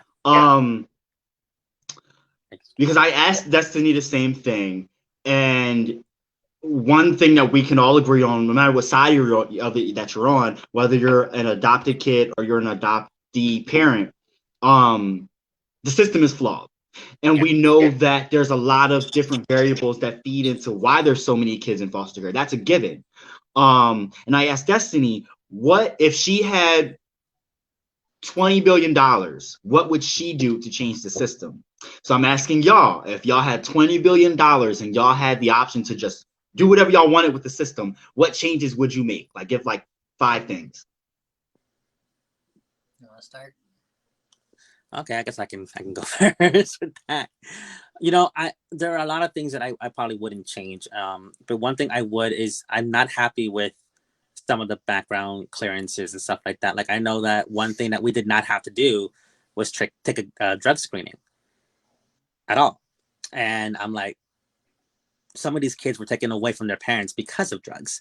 Exactly. So I would say some better screenings for potential parents. And I don't know. I think I would want to be able to have a better training and better just better funding for the program, because really we're letting a lot of good people slip through the cracks, I feel. And we're having people who are either, like I said, they go to extremes. They either are a bleeding heart, which is kind of where I fall, and then they're way too cold and distant and whatever, and there's nothing in between. And I know a lot of people, like my husband, they don't really do the whole gray area thing, but we need a little bit more of that in the situation, because, for example, with this child of ours, it's almost like the bleeding heart thing. Like, oh, we wanted to be back reunited before Christmas. Is she ready though? Right. We need people who are better trained and are better able to handle situations with a little bit of emotion, but also a little bit of common sense. So Yes. I would want to put more money into it so we can get more people so they're not overworked. Which, because when you're overworked, you're tired. Sometimes you make mistakes, and when you make mistakes in this field, children get hurt. Yes. So that's my main thing. Is I would want to fund, put more money funding into them so they can have better number of people working, better training, and I want more communication with the foster parents because the foster parents aren't told a lot. And when you're the foster parent, you're sometimes the only connection between the kid and their birth parents. And if I don't know what's going on, how am I going to tell them? And how am I going to be emotionally prepared myself? This is a little bit selfish, but how am I going to be emotionally prepared for what's to come if I don't know what's coming? So I would want better communication and stuff. And I feel like hiring more people will allow that. Yes, that is a big one. Providing people with more information to lessen the blow for when they do go approaching this, or maybe being more transparent and giving more information will actually bring more people in, or give people the idea like, oh, I could do this. Yes. Especially those of low income. Exactly. And I think getting more options, like you said, I mentioned the grants and stuff, making more options so that people, because it's not just, we have no choice because we're gay. We can't, we're two men, we can't have kids regularly, but there are people who are straight couples and they can't because the man's sperm count is low or the woman just can't carry a child safely. They look into these same options and they also don't have the money for it, and I feel like, maybe come up with some more programs to help people pay for this. And I feel like with hiring more people as well, you can have people work in different areas. Like, okay, this person deals with when they're first placed. This person deals, because that way you're not involved all the time with from beginning to end, and you get too emotionally involved and you make bad decisions. Because sometimes I feel like policemen that are handling all different kinds of issues. It's no wonder that they're doing the things that they're doing. They're not properly trained. If there was different groups that were trained immensely on one issue, it'd be more like a conveyor belt of just efficiency. Obviously, when money's stretched thin, I don't know. I know that each all the laws vary state by state when it comes to this, right? Yes. Yeah. I just Arden said, I know Maryland laws are probably different, but good information. I remember your post about being a foster adoptive parent. The last video you commented on it, she remembers you. And then Bobby says, so much love for this conversation. Thank you for opening your home and family to us, Mike and Jose. And thank you, Jontel, for providing a platform. Yeah, and I double down on that. I have so much respect for your courage, not only to do this episode, but more so for being adoptee parents. It just, for me, it gives me a lot of hope and inspiration.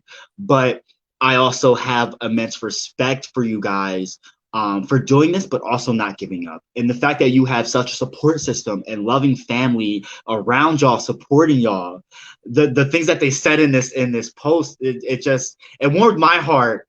And the fact that they're all sitting there crying and you're sitting here so strong and just answering questions so well. I thank you, seriously, from the bottom of my heart. You guys are so awesome. And please do not give up. I want to leave you guys just giving a little piece of advice to the viewers of what you would like to say to people who now may be wanting to adopt. I think that putting a child up for adoption is never an easy decision for a person to make. And it's something that this child had no choice over. Like I said, most of the time they have no choices. So if you have it within your heart, I would recommend, like I said, that's that gray area, you use your head and your heart, look into it, in your state, because you might be watching this, but you're not in Pennsylvania like we are. Your state might have different laws, maybe more strict, maybe more lax.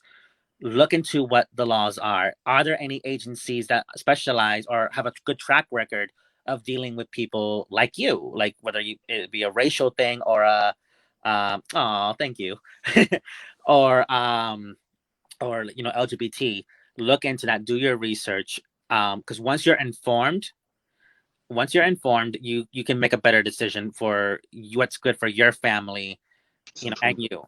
So my recommendation is, if your heart is into it and you want to do that first, and after you do all that research, you still want to go for it, then make that leap. Make that leap. Give that child a home. That's my advice. Is like, because it's a lot of heartache. I'm not gonna lie. I'm not gonna sugarcoat it. But at the end, I mean, come on, you're gonna have an awesome child in your life, and you're gonna make a difference. And even if you're not permanent, they're not permanent. You made a difference in their life, so I say go for it. I think the biggest piece of advice I could give, as I know earlier in the viewing, you had mentioned about the fact that I was I was tossed up with having children. Long story, we won't get into that part of it. But at any rate, I really had a lot of soul searching to do to get to that point. And we did a lot of talking and crying and fighting and I mean, you have to be, and you really do, you have to be willing to, whatever communication, if you have to fight about it, fight about it. You're not always going to agree on things, but the thing of it is if you don't, if you have one of you that's a partner and the other one is not quite there, give them time to come around, give them time to think things through and see if it's for them, because you can't force them to do this.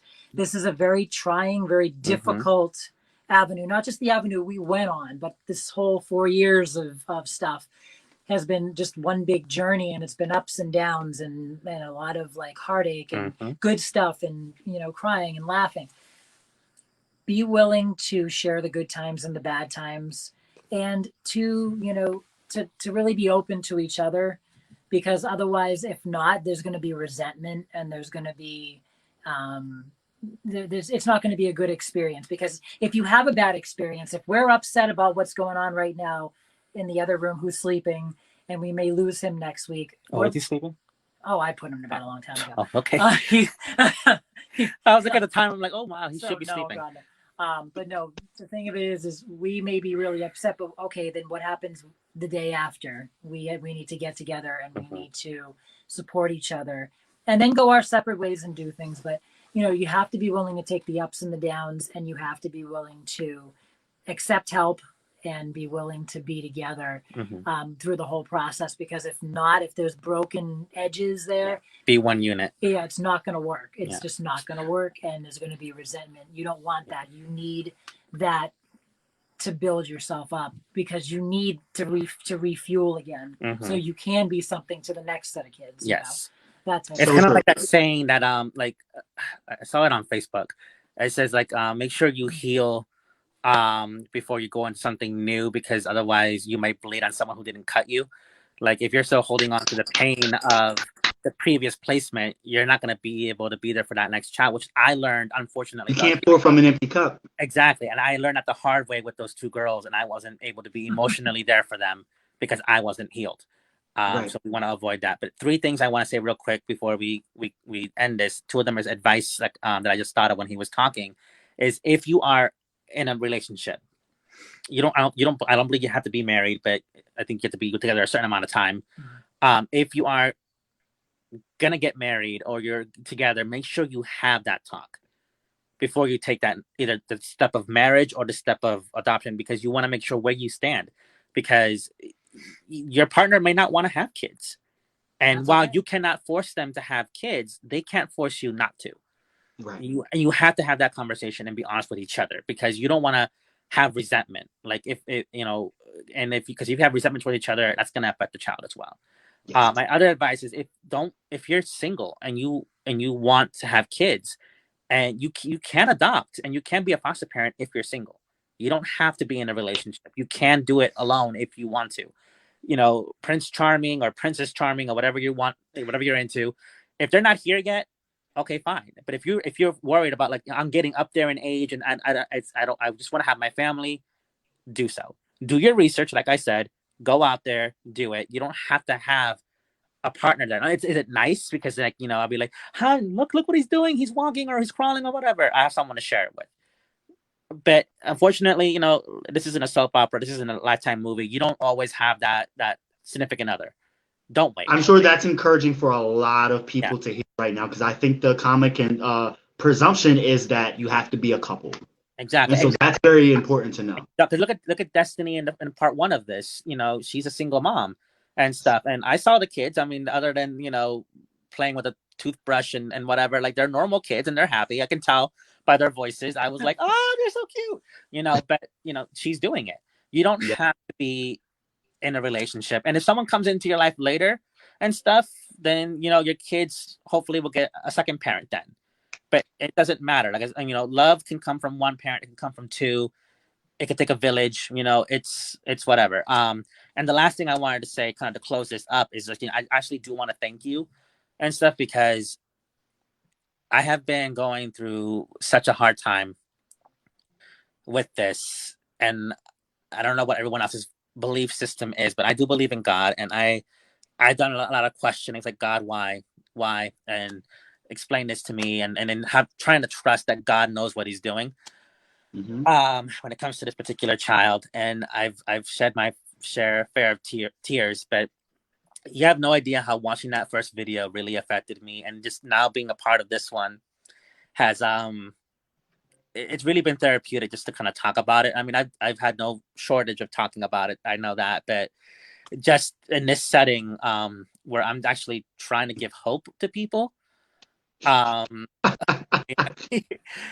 I'm trying to give hope to people, kind of helps me get hope back as well at the same time. So I want to thank you for giving me this opportunity. Like, I was nervous as heck all day. Like last night, I was like, he said he's gonna send me questions. He didn't do it. I was really nervous, but I'm glad I did this, because this is very therapeutic for me as well. And while I'm trying to give people hope, it helps me. Love you too, Leslie.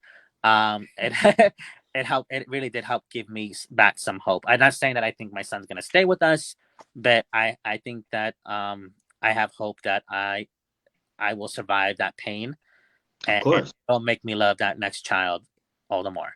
So I really do want to thank you for giving me this opportunity to speak out, and on the good, the bad, the confusing, and all that. So yeah, for the last 2 hours and 21 minutes.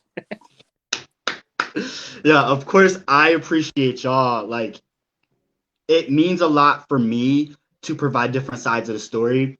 And even though you approach me, like, I get nervous coming on here myself, so I understand that.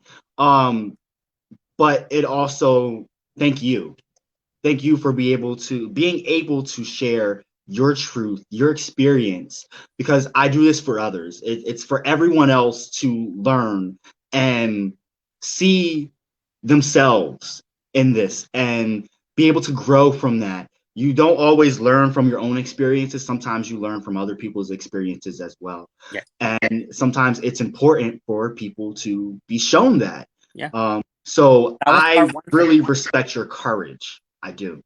Yeah. And part one did that for me. Like it was, because we see it on our end. We're the foster parents. Seeing someone who was a foster child and where they're at now was really helpful. So, like, I mean, you kind of gave yourself a platform here, and stuff. And I think that alone takes courage. And I think you're doing something amazing. Whether you're speaking out about, whether it be something for LGBT or something about race or injustice, or even, like, whatever it is that you want to do next, like you gave yourself a platform, and that's not something that's easy to do. And even if you don't have a major audience, even if you can help change one life, one opinion, one whatever, that's what matters. And I read your comments and stuff, and I see the people supporting you, and I think you're doing amazing work, and I'm just glad that I'm able to be a part of this aspect of it. Yeah. Thank you so much. That means a lot, and I really appreciate y'all for doing this with me. I'm gonna let y'all go so y'all can enjoy y'all night. And my phone's gonna die soon anyway. Mine's plugged into, like, things. I was like, yeah. But no, again, like, seriously, I really appreciate y'all, and thank you for joining me on this journey of this episode. Thank you for tuning into the first one, because here we are on the part 2. And there will be a part 3. I'm doing part 3 with Destiny, so we'll be diving more into the system as a whole, and, like, the holes of the system, what really could be worked on. So definitely tune into that one, and for everyone else watching, tune into that one as well. But again, I'm gonna let you guys go. You have a wonderful evening. I love y'all so much. Love you Thank too. you. Take care. Bye. Have a good one. Bye. Yo, thank you so much, y'all, for tuning in. I really, really loved this episode tonight. It was not only eye-opening, but definitely, I've always wanted to be a father, and adoption is something that I've always thought about. But this definitely gave me, as a man of color, a little more inspiration and courage to think about these kind of things. And I hope that it gave you all inspiration as well. Combined with part one, thank you, Leslie. Combined with part one, part one might have been a little discouraging for you to hear, the things that foster kids go through, either prior to being in the system or once they end up in the system. And, when they don't find a long-term home, how damaging it could be. And you do take those kinds of things into adulthood. And the whole point of one of the major points of me highlighting this topic was to show people that there are a lot of young people and kids and teens that are suffering. And if we can combat that and counteract that by having more people join in on this and more people adopt, the world would be a better place. And that's what I'm all about, is making this world a better place for all of us. So thank all of you seriously for tuning in. Share like crazy. Share this wherever. Comment, like. You can also always follow the page. I'm sharing right now from American Reeducation, but I also have the Leon Block.